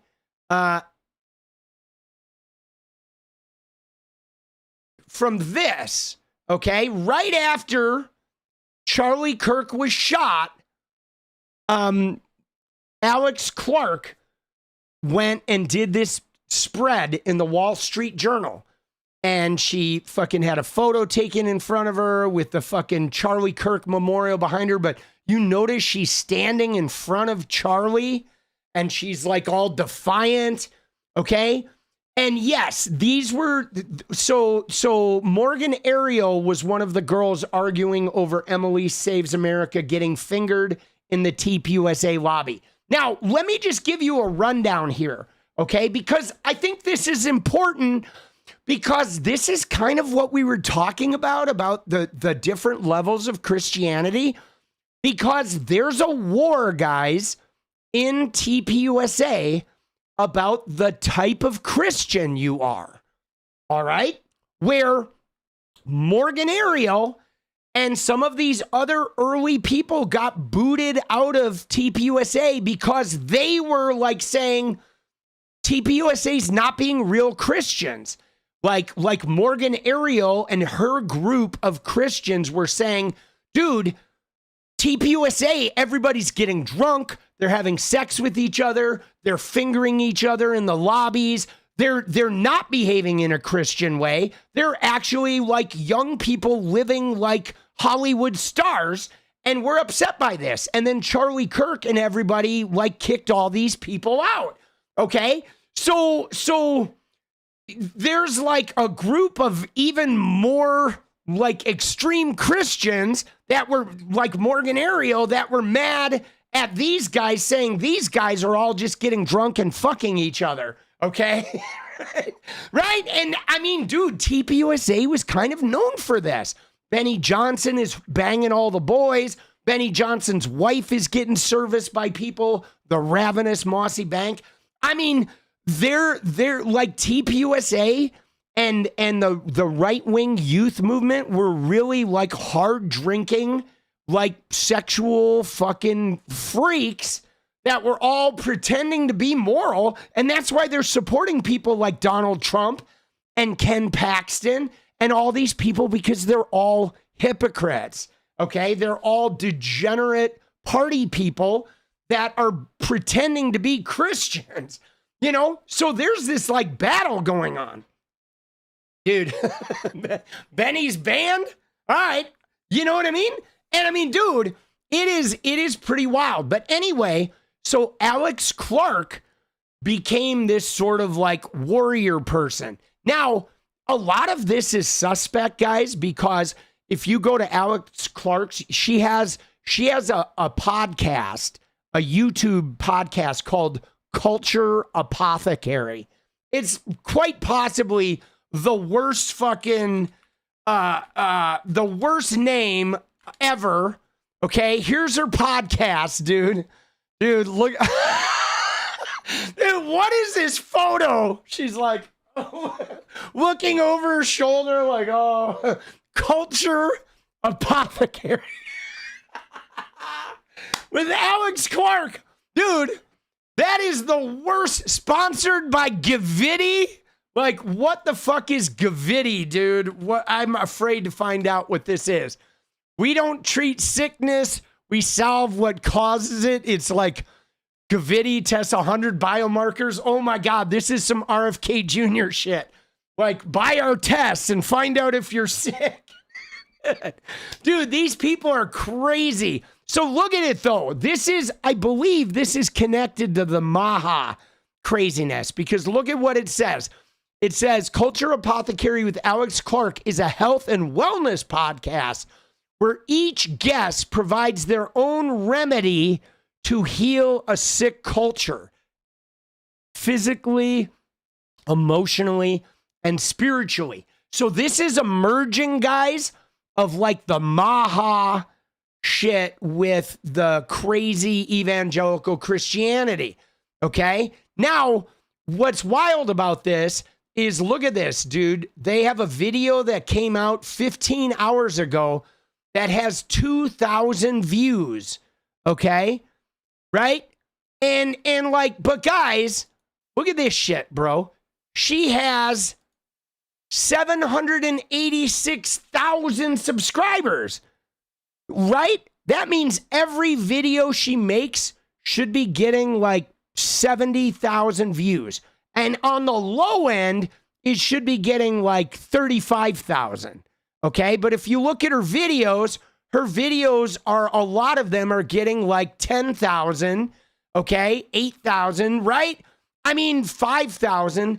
They're not getting like, this is like a, you know, a TYT or Ben Shapiro. This is like a crashed channel that has a ton of subscribers, but nobody's watching it. They're either fake or they were subs years ago when she made different shit, and now they're disconnected. So anyway, again, it's like that Erika Kirk thing where they're living off this fakeness, right? Where they're, oh, we're big, we have almost 1 million subs, but nobody's really watching this shit. You know what I'm saying? Nobody's really tuned into this. It's like, it's just, you know, it's like a dead channel. All right, healing a sick culture. But anyway, that's the background. Okay, so that's the background of these people. And of course, dude, if we go to Alex Clark, right? If like, as I will show you, just so you know where these people fit in and things. If we go to Alex Clark and we go look at her thing, she of course has blocked me. Ta-da! Right? So we know that she does not like truth telling in a sassy and snappy sort of way, all right? Because she blocked me real fucking quick. Okay? She was like record fast. You know, but yes. So anyway, okay, like there is here's the thing. They're warring, okay? They are warring, guys, okay? Because it's like a new guard, old guard, okay? And here, let's look at her. If you look at her, dude, I mean, dude, like cray. You know what I'm saying? I mean, you can see it in the face, right? She's got the Erika Kirk whacked out fucking zonkers like Jesus shit going on. Okay? This is, I mean, you see it. They have the same affliction, these guys. Now, so what's going on with this is the power struggle. Okay? This is like Charlie's gone, and now the powers that were under Charlie are like taking over TPUSA, and it's like super Zionist, it's super Trumpian, and it's super money-based. They want to get right. They're about expanding. They're about getting in every middle school, every high school. Okay, they want control. They want evangelical, like Project 2025 Heritage Foundation shit. Yeah, no, she is very creepy looking, guys. They're all really creepy looking. They're like, I mean, it's that Erika Kirk shit, dude. It is. It is that Erika Kirk, like mental illness, evangelical, Zionist Christianity stuff, where, you know, the young white mailman and like the joy of Jesus, but you look at him and she's looking at you like she's gonna slit your throat. You're like, whoa, dude, lizard people. You know what I mean? And yeah, dude, it's fucking wild shit. But anyway, so there's the setup. Okay, there's the setup. I'm gonna keep that picture up because I feel like that describes it. So now Candace, though, Candace has been at war with these guys, all right, about this shit, okay? And it's really, you know what it is, guys? It's about the Erika Kirk taking over TPUSA, okay? It's about Erika Kirk taking over TPUSA. And so, dude, I'm not sure how to like unravel this because there are a lot of layers here. But now we know the players, okay? So there was a video that went out about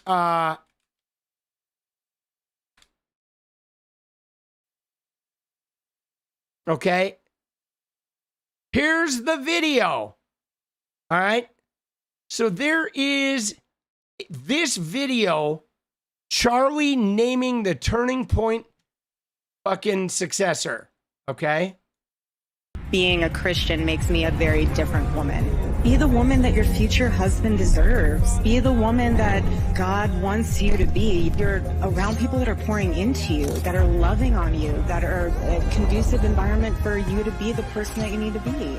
This world and this generation needs women who echo the gospel. This world needs women who are marked by the cross. Don't delay the eternal for temporary, and do not sacrifice the sacred for the secular. The most important relationship in your life is the one that you have with your Lord and Savior, Jesus Christ. His passion was my passion, and now his mission is my mission. I appoint my wife to run Turning Point USA if something happens to me. Erika would do a great job. All right, so there we go. That's the clip. I appoint my wife to fucking be in charge of TPUSA. All right. If something happens to me, I appoint my wife to run Turning Point USA if something happens to me. Now, right? Erika would do a great job. Okay. So this is the clip though. There's like this video and like, dude, isn't that creepy though? Right? The most important thing, your relationship to your Savior, Jesus Christ.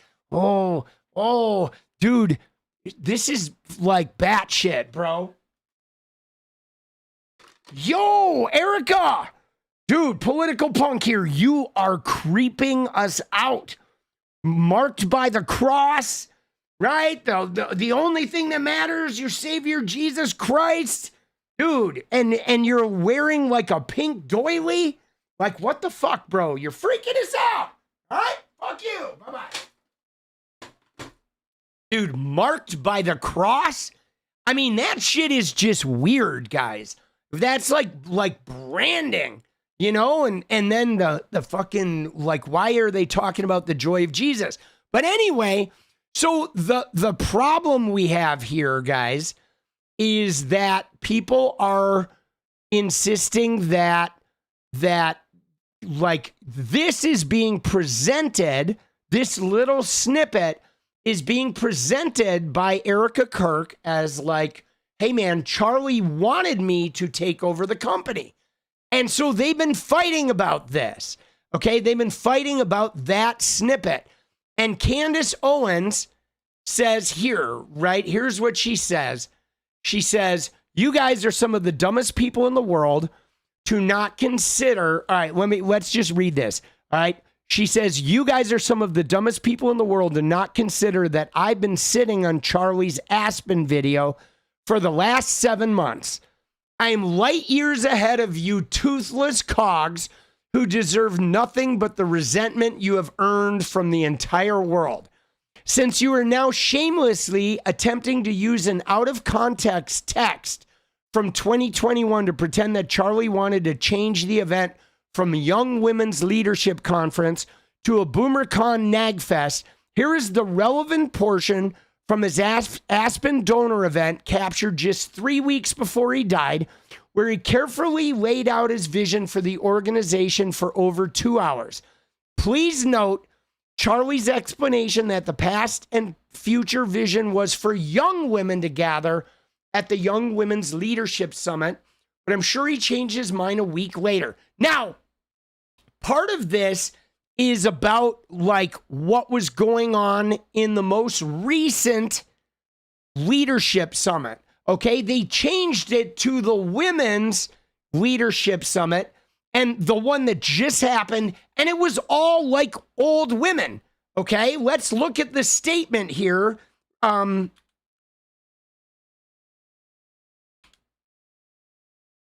If we look at the Women's Leadership Summit in 2026, HER, and we look at the speakers, okay? Let me find the speakers. This is the one they just had curated for her. But the speakers were all like, I don't know, they're like fucking, 50 years old and shit. Right? We looked at these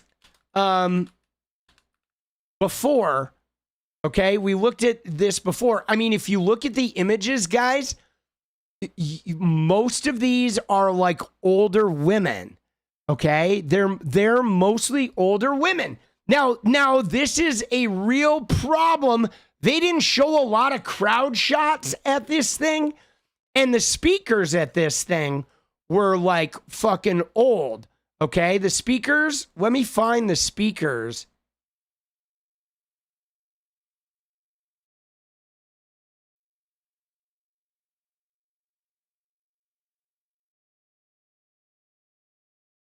Look at these people, guys. They're like this is last year's. This is before Charlie died. Okay, let's look at the difference before Charlie died. Okay, we had Alex and fucking Brett Cooper, right? And you had Lila Rose, right? You had a lot of you still have a bunch of unknown people, right? But many of them were younger, right? A lot of them were younger. They weren't all. This was before Charlie died. And then let's look at 2026. Okay. Oh my God, dude. What the fuck is that, bro? Oh, Jesus. I love that they're fighting about this.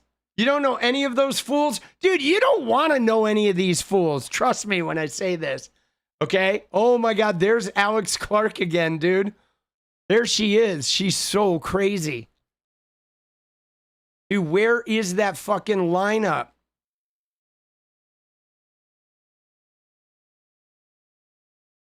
All right, hold on. I know TPUSA has it.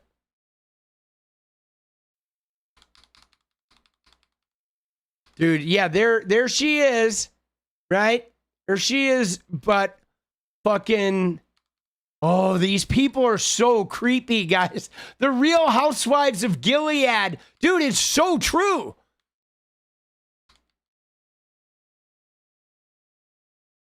Oh my God, dude, what What is this outfit, bro? Dude, what the fuck is she wearing, dude? Dude, look at this. It is normal, healthy, and beautiful for you to want to bring new life into the world. It's a gift that is only available to women, sorry, men. It's the only experience humanity has to participate in the creation of new life right alongside God. Dude, how fucking creepy is this? Right? And dude, she's wearing a fucking doily. Dude, this is wild. They're like having a conference to try to talk women into fucking, you gotta be a vessel for some fucking, Ken Paxton-like man. All right, let's find the speaker list, though. Oh my God, dude. Look at Nelda Buckman. You are so uniquely designed, ladies. Guys can't carry kiddos. God made you to do that. And I'm so tired of our culture telling us that we should not be proud of that. You are uniquely designed. Life, this world, it tries to tell you it's all about career. It's all about following those dreams. I'm going to tell you something. Dude, this is called the Women's Leadership Summit, guys. This is called the Women's Leadership Summit. They're not bringing women there. I mean, the girls think they're going there to learn how to be leaders, and all the women are old women wearing doilies saying, spread your legs and become a vessel for a man. And like, oh, it's magical. This is your true calling. Dude, it's like a fucking bait and switch. Daughters of Eve, you should have no shame in who you are as a wife and a mother. Please know that.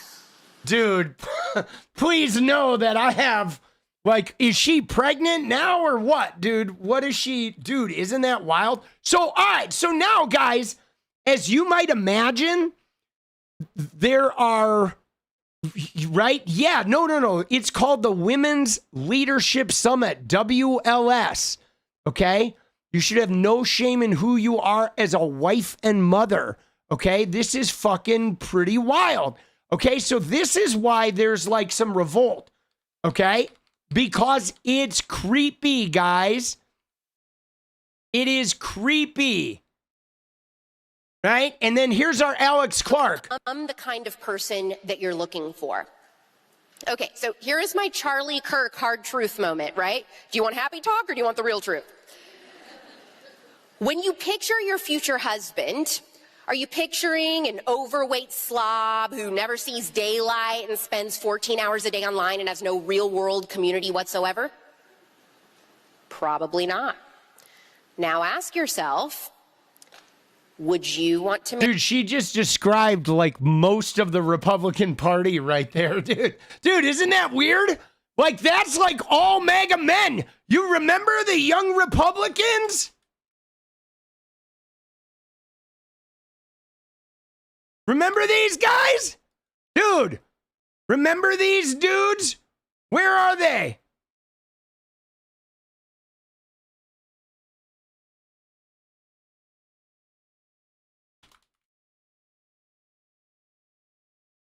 The group chats, yes. Let's find the picture of them, bro. Oh, wait, I know I have it. Hold on. This is what's so crazy, dude.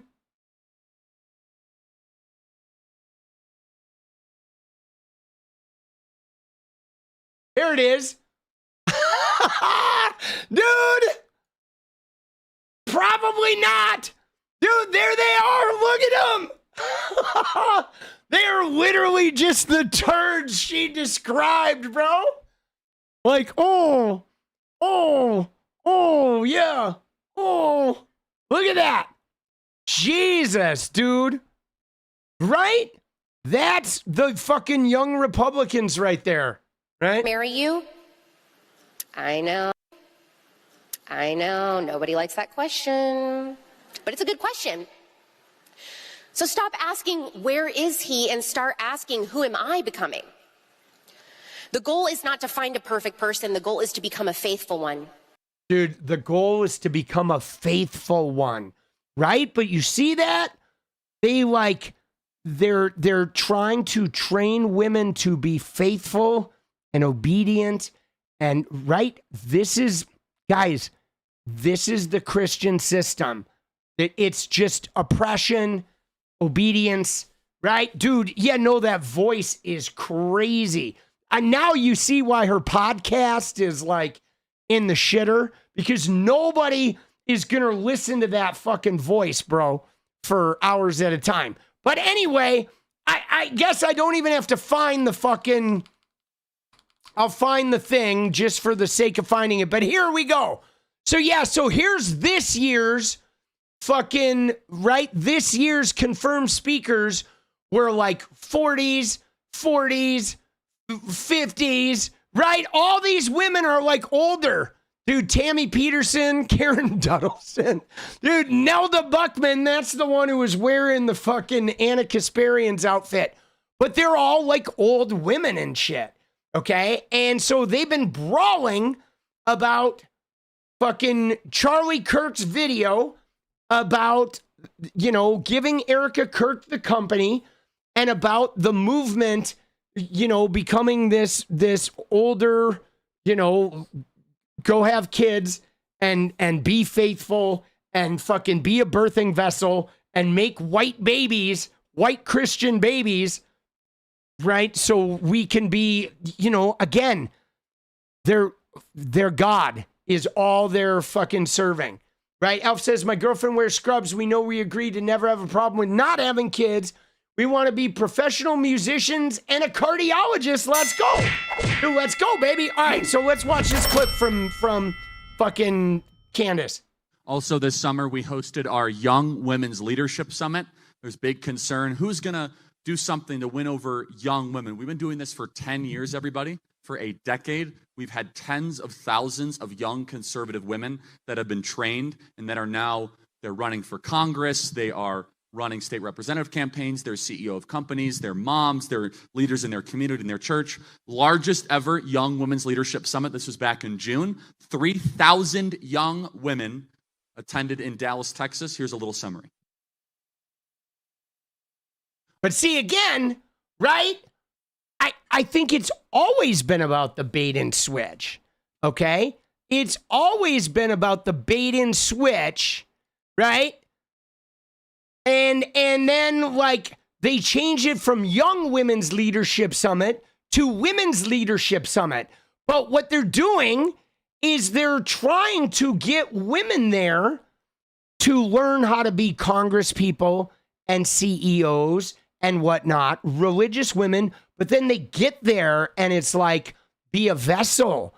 Don't be ashamed to have kids, right? Be a faithful wife, right? I mean, isn't that crazy? Like, it's so fucking creepy, okay? It is so creepy. Yes, it's like, come to the Young Women's Leadership, and then as soon as you get there, it's like, we're going to proselytize you to be a baby mill, right? Be a baby factory for the white Christian nationalist movement. And there's honor in that. And it's all creepy. And so Candace is fighting with these people, all right? Like, hardcore. Now, guys, this is why they're like changing their tack, okay? They're like changing their line of attack. And you see that, oh, dude, right? Oh, did you see this? Because this was crazy, okay? Because this goes back to that battle about like the type of Christianity. Because Alex Clark, okay? Alex Clark, let's go to her profile real quick. This was a sticking point, okay? She responded to... Oh, yeah, right here. So she responded to fucking Dana. All right, so remember Dana Loesch? I did a video about this, about her crazy shit about the widow. And Candace said, notice it's no longer the Young Women's Leadership Summit because they completely lost the youth since Charlie's passing. This is RNC Light. It's now the Hags Nagging Summit with donors occupying speaking slots to lecture the women about how it's biblical to not question anything. Turning Point no longer has anything to do with Charlie Kirk, and the whole world knows it, including them. No spark, no energy, no debate. And then Alex Clark replied to this shit saying it's, my podcast has been bringing in massive numbers of young women, blah, blah, young moms. We're transitioning away from the young women's to be about American women, right? But then look at the way she finished it. By the way, how did Putin taste? Okay. So, again, she's like, basically, how did it taste to suck Putin's dick is essentially what this young Christian is saying to Candace, okay? Now, this goes back to that thing I was talking about how Erika Kirk's fucking TPUSA or whatever, TPUSA, they're not really Christians. They're really fucking degenerate fucking weirdos that want power, okay? That want power. And then look at this, right? TPUSA speakers model how ladies can anchor their spirits in faith at the Women's Leadership Summit, right? And then they put the quote, by the way, how did Putin taste? Right? And she's holding up her wedding ring, right? I mean, dude, isn't that wild? Now, guys, I don't want to make it seem like Candace Owens is a good person here because she's not, okay? Candace is toxic, right? But the fact of the matter is that they're still warring. This is part of that MAGA civil war in the post-Charlie Kirk world, okay? Because Charlie Kirk was radicalizing young Christian men, and he's dead now. And Erika Kirk cannot radicalize young Christian men, okay? She can't. Dude, they're like, there's this weird thing where, she's supposed to be the trad wife, right? But Erika Kirk was not really a trad wife. She was like hanging out with pedophile churches in Romania and shit. And she was getting multiple degrees. And now she's the CEO. But now they're having the Women's Leadership Summit running around telling girls to, be a good biblical savior. But then meanwhile, the woman telling them that is like, hey, Candace, you're sucking Putin's dick. How is it? Right? Dude. And they are like having a significant brawl about this. Right? Look at this. And then she said, TPUSA has disgraced everything Charlie built. By next year, they'll be selling t-shirts about how men taste while continuing to gaslight us into believing that it really was Charlie's final wish. Oh, dude. Dude, isn't that crazy? Oh, fuck, bro. It is some wild shit, boss. Dude. Oh, dude, I love this shit. I do, man. It does. To be fair, it sounds like something Candace would say. Absolutely. Absolutely. But now, dude, now look at this, though. Now you have Morgan Ariel saying, listen to Alex Clark's fiance's feminine voice and tell me he doesn't sound like a deeply closeted homosexual with overly flamboyant mannerisms, right? Like she married Benny Johnson. Oftentimes people come and you're like, they don't understand. They're demanding things. And as an artist, you have to take your time. Dude, he is like Brylan Hollyhand level gay, right? You know what I'm saying? I mean, that's her husband. So, dude, it is literally like TPUSA and Benny Johnson and the new whatever, the post-Charlie movement is like women marrying gay men under the guise of like, I don't know, dude. Isn't it baffling? Like, what the fuck are we doing, bro? And so, dude, isn't that funny? Alex Clark is the company. What did Candace say? Said Alex Clark is the company Chihuahua who publicly took credit for getting Trump to tweet insults about how I looked back when I was sick over 10 years ago. She is now set to get married. May her and Vance live happily ever after. I'm Vance Veltberg, and I was the instructor of the beginning fiddle class, so I'm going to play you some tunes I taught. This first one is called Tennessee Waltz. Dude, wow. Hello, I'm Vance Veltberg, and I was the instructor of the beginning fiddle class, so I'm... Now, guys, can I just bring this back full circle? Okay, because we have Alex Clark of TPUSA marrying this guy. This is her husband. Okay, now let's go back to something here. Okay, let's go back to Ted Cruz. Okay, Ted Cruz now is part of the Alex Clark, Erika Kirk, fucking TPUSA, Zionist evangelical movement. But listen to Ted Cruz. I gotta say, if you were making a list of 1,000 adjectives to describe this guy, masculine would not be one of them.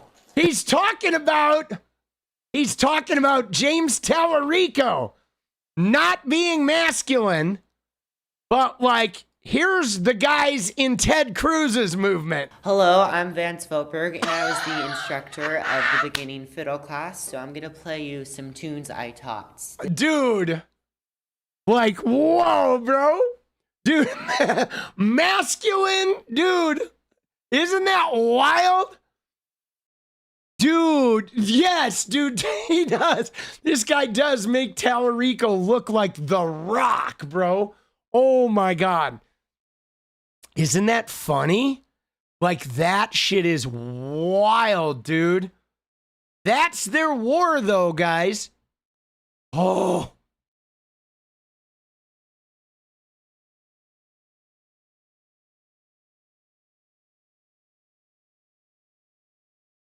Isn't that crazy? Dude, TPUSA Civil War boss. Oh, I love it. I love it. Because it's like, it is so weird that it would appear that the Maga American First Christianity is like birthing vessels marrying gay men. And like, I am so confused.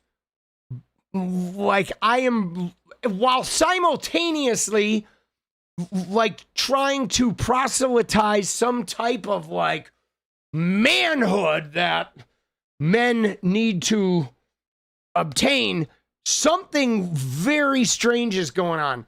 And Erika Kirk is our resident weirdo in charge of it. They are Benny Maxing, dude. And this is, but guys, this is like, you know, I don't know. I feel like Donald Trump is in there a little bit.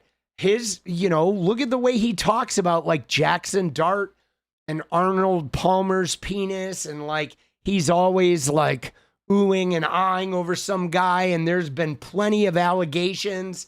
There's like a lot of shit fucking, I don't know, dude.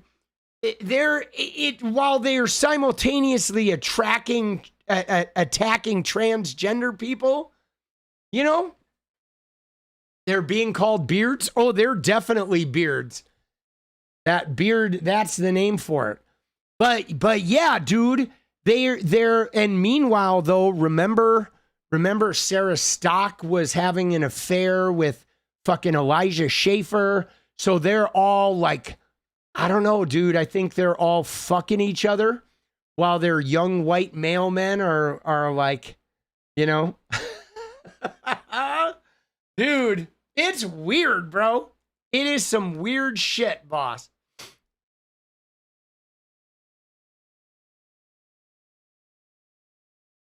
Dude, that's what you've been hearing? Oh, yeah, no, that's what it's called. That's what it's called. That, like, a beard is when you're dating a woman to hide your homosexuality.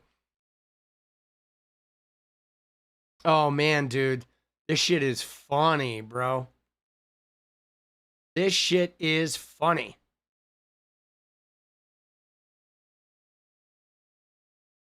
All right. Dude, I'm going to go make some videos. Oh. Dude, Benny Maxing. Right now, the MAGA Civil War. MAGA is Benny Maxing. They are. And so this is what's gonna get interesting, is to see how these factions play out, right? To see how they play out, because that whole movement, like the whole MAGA movement, is built on weird transactional fucking Christianity.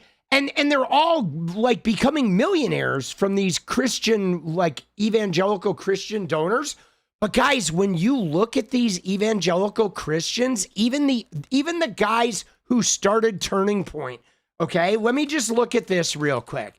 So Bill Montgomery is the guy who started Turning Point USA, okay? This guy right here. It was Bill Montgomery who started Turning Point USA. All right. Charlie Kirk was the face man, but this was the guy. Okay. Like Bill Montgomery met Charlie Kirk, and then they started TPUSA with Charlie Kirk being the face man. But like, dude, this guy is not straight.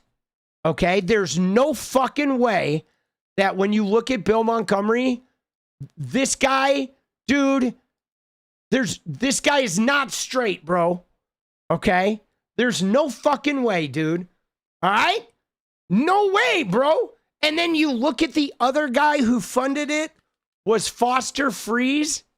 Okay? Here's another one, another of these evangelical guys, right?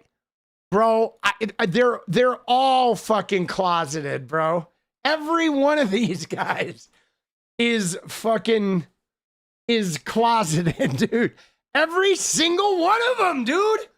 Every MAGA evangelical is like a closeted gay man that is like trying to fucking create some theocratic fascism, dude.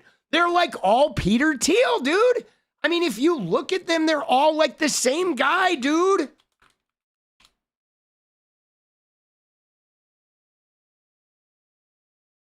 I mean, these are all the same dude, bro. Dude, it is freaking me out, dude. Yeah, come here. Come here. Let me shove a Bible up your ass. Let me shove it up there. And then after the Bible goes in, I'm going to put something else. Yo, TPUSA, what up? Dude, Erika, you guys are freaking me out. Get these fucking evangelical weirdos away from my nutsack. All right, fuck you. Bye-bye. Dude, right? That's the movement, guys. That's the movement. Right? It's fucking wild, boss. It is wild. How does Putin taste? Dude, you know, all I can say, Alex Clark, let me just tell you, how does Putin taste? Ask your husband. Dude, all right? MAGA women, MAGA birthing vessels, if you want to find out how Putin tastes, just ask your husband. Touche, dude. Da-da! And on that note, I'm going to go make some fucking videos, bro.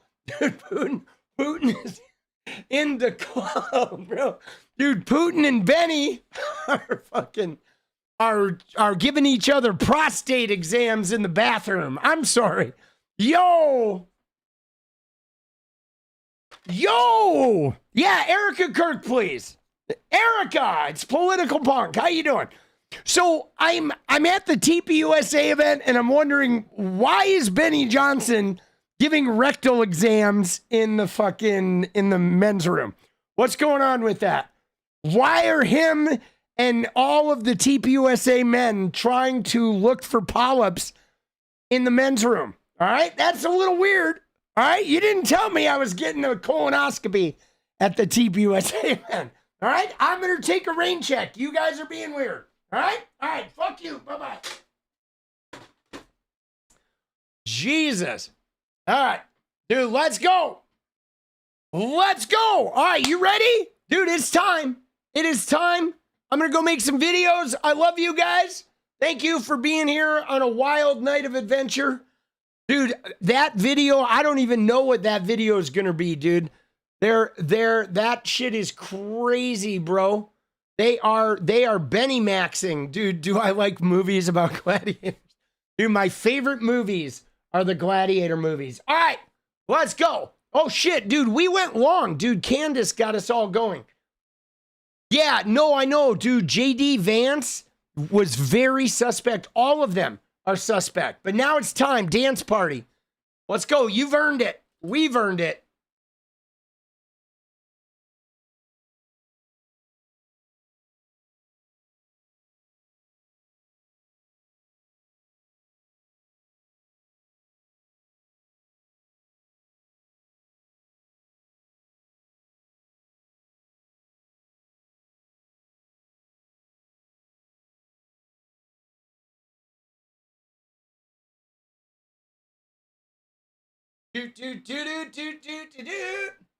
You love me so much? Let's go.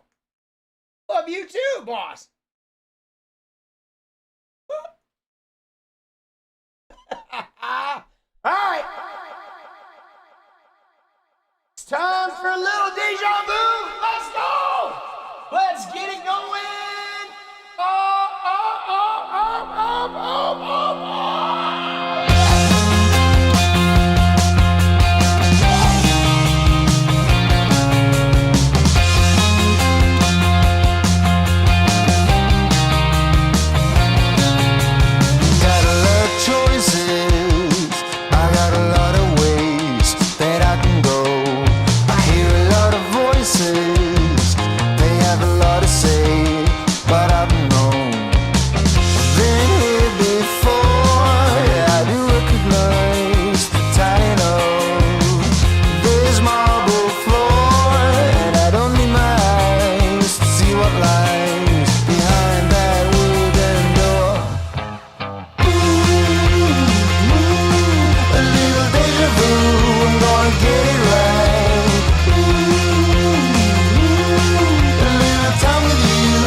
notion that I will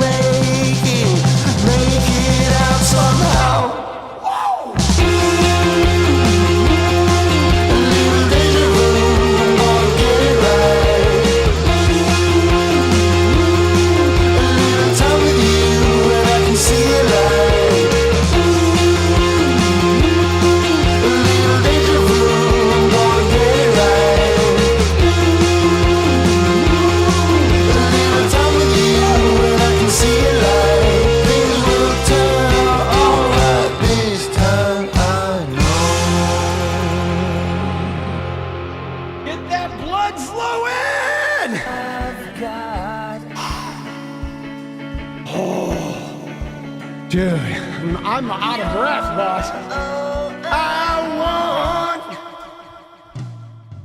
All right.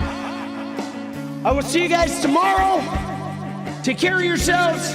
Take care of your head. Take care of each other. All right, don't get too down. We're going to make it through this. But it's probably going to get a little worse before it gets better. All right? And in the meantime, guys, don't forget to stay radiant. I'll see you tomorrow. Good night.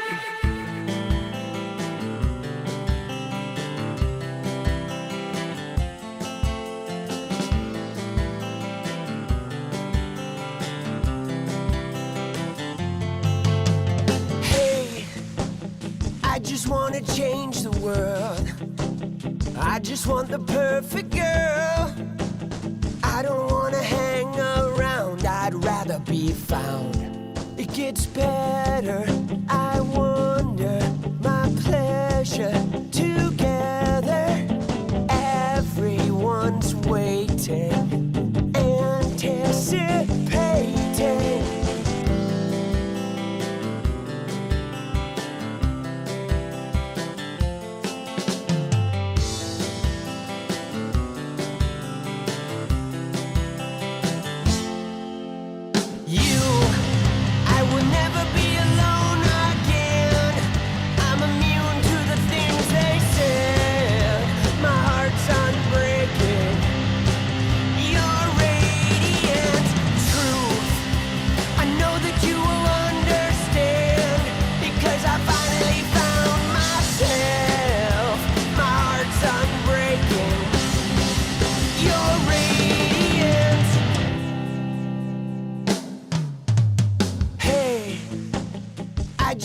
Change the world, but I'm not gonna wait my turn. I don't ever want to come down, I'd rather be found. It gets better, I wonder, my pleasure together.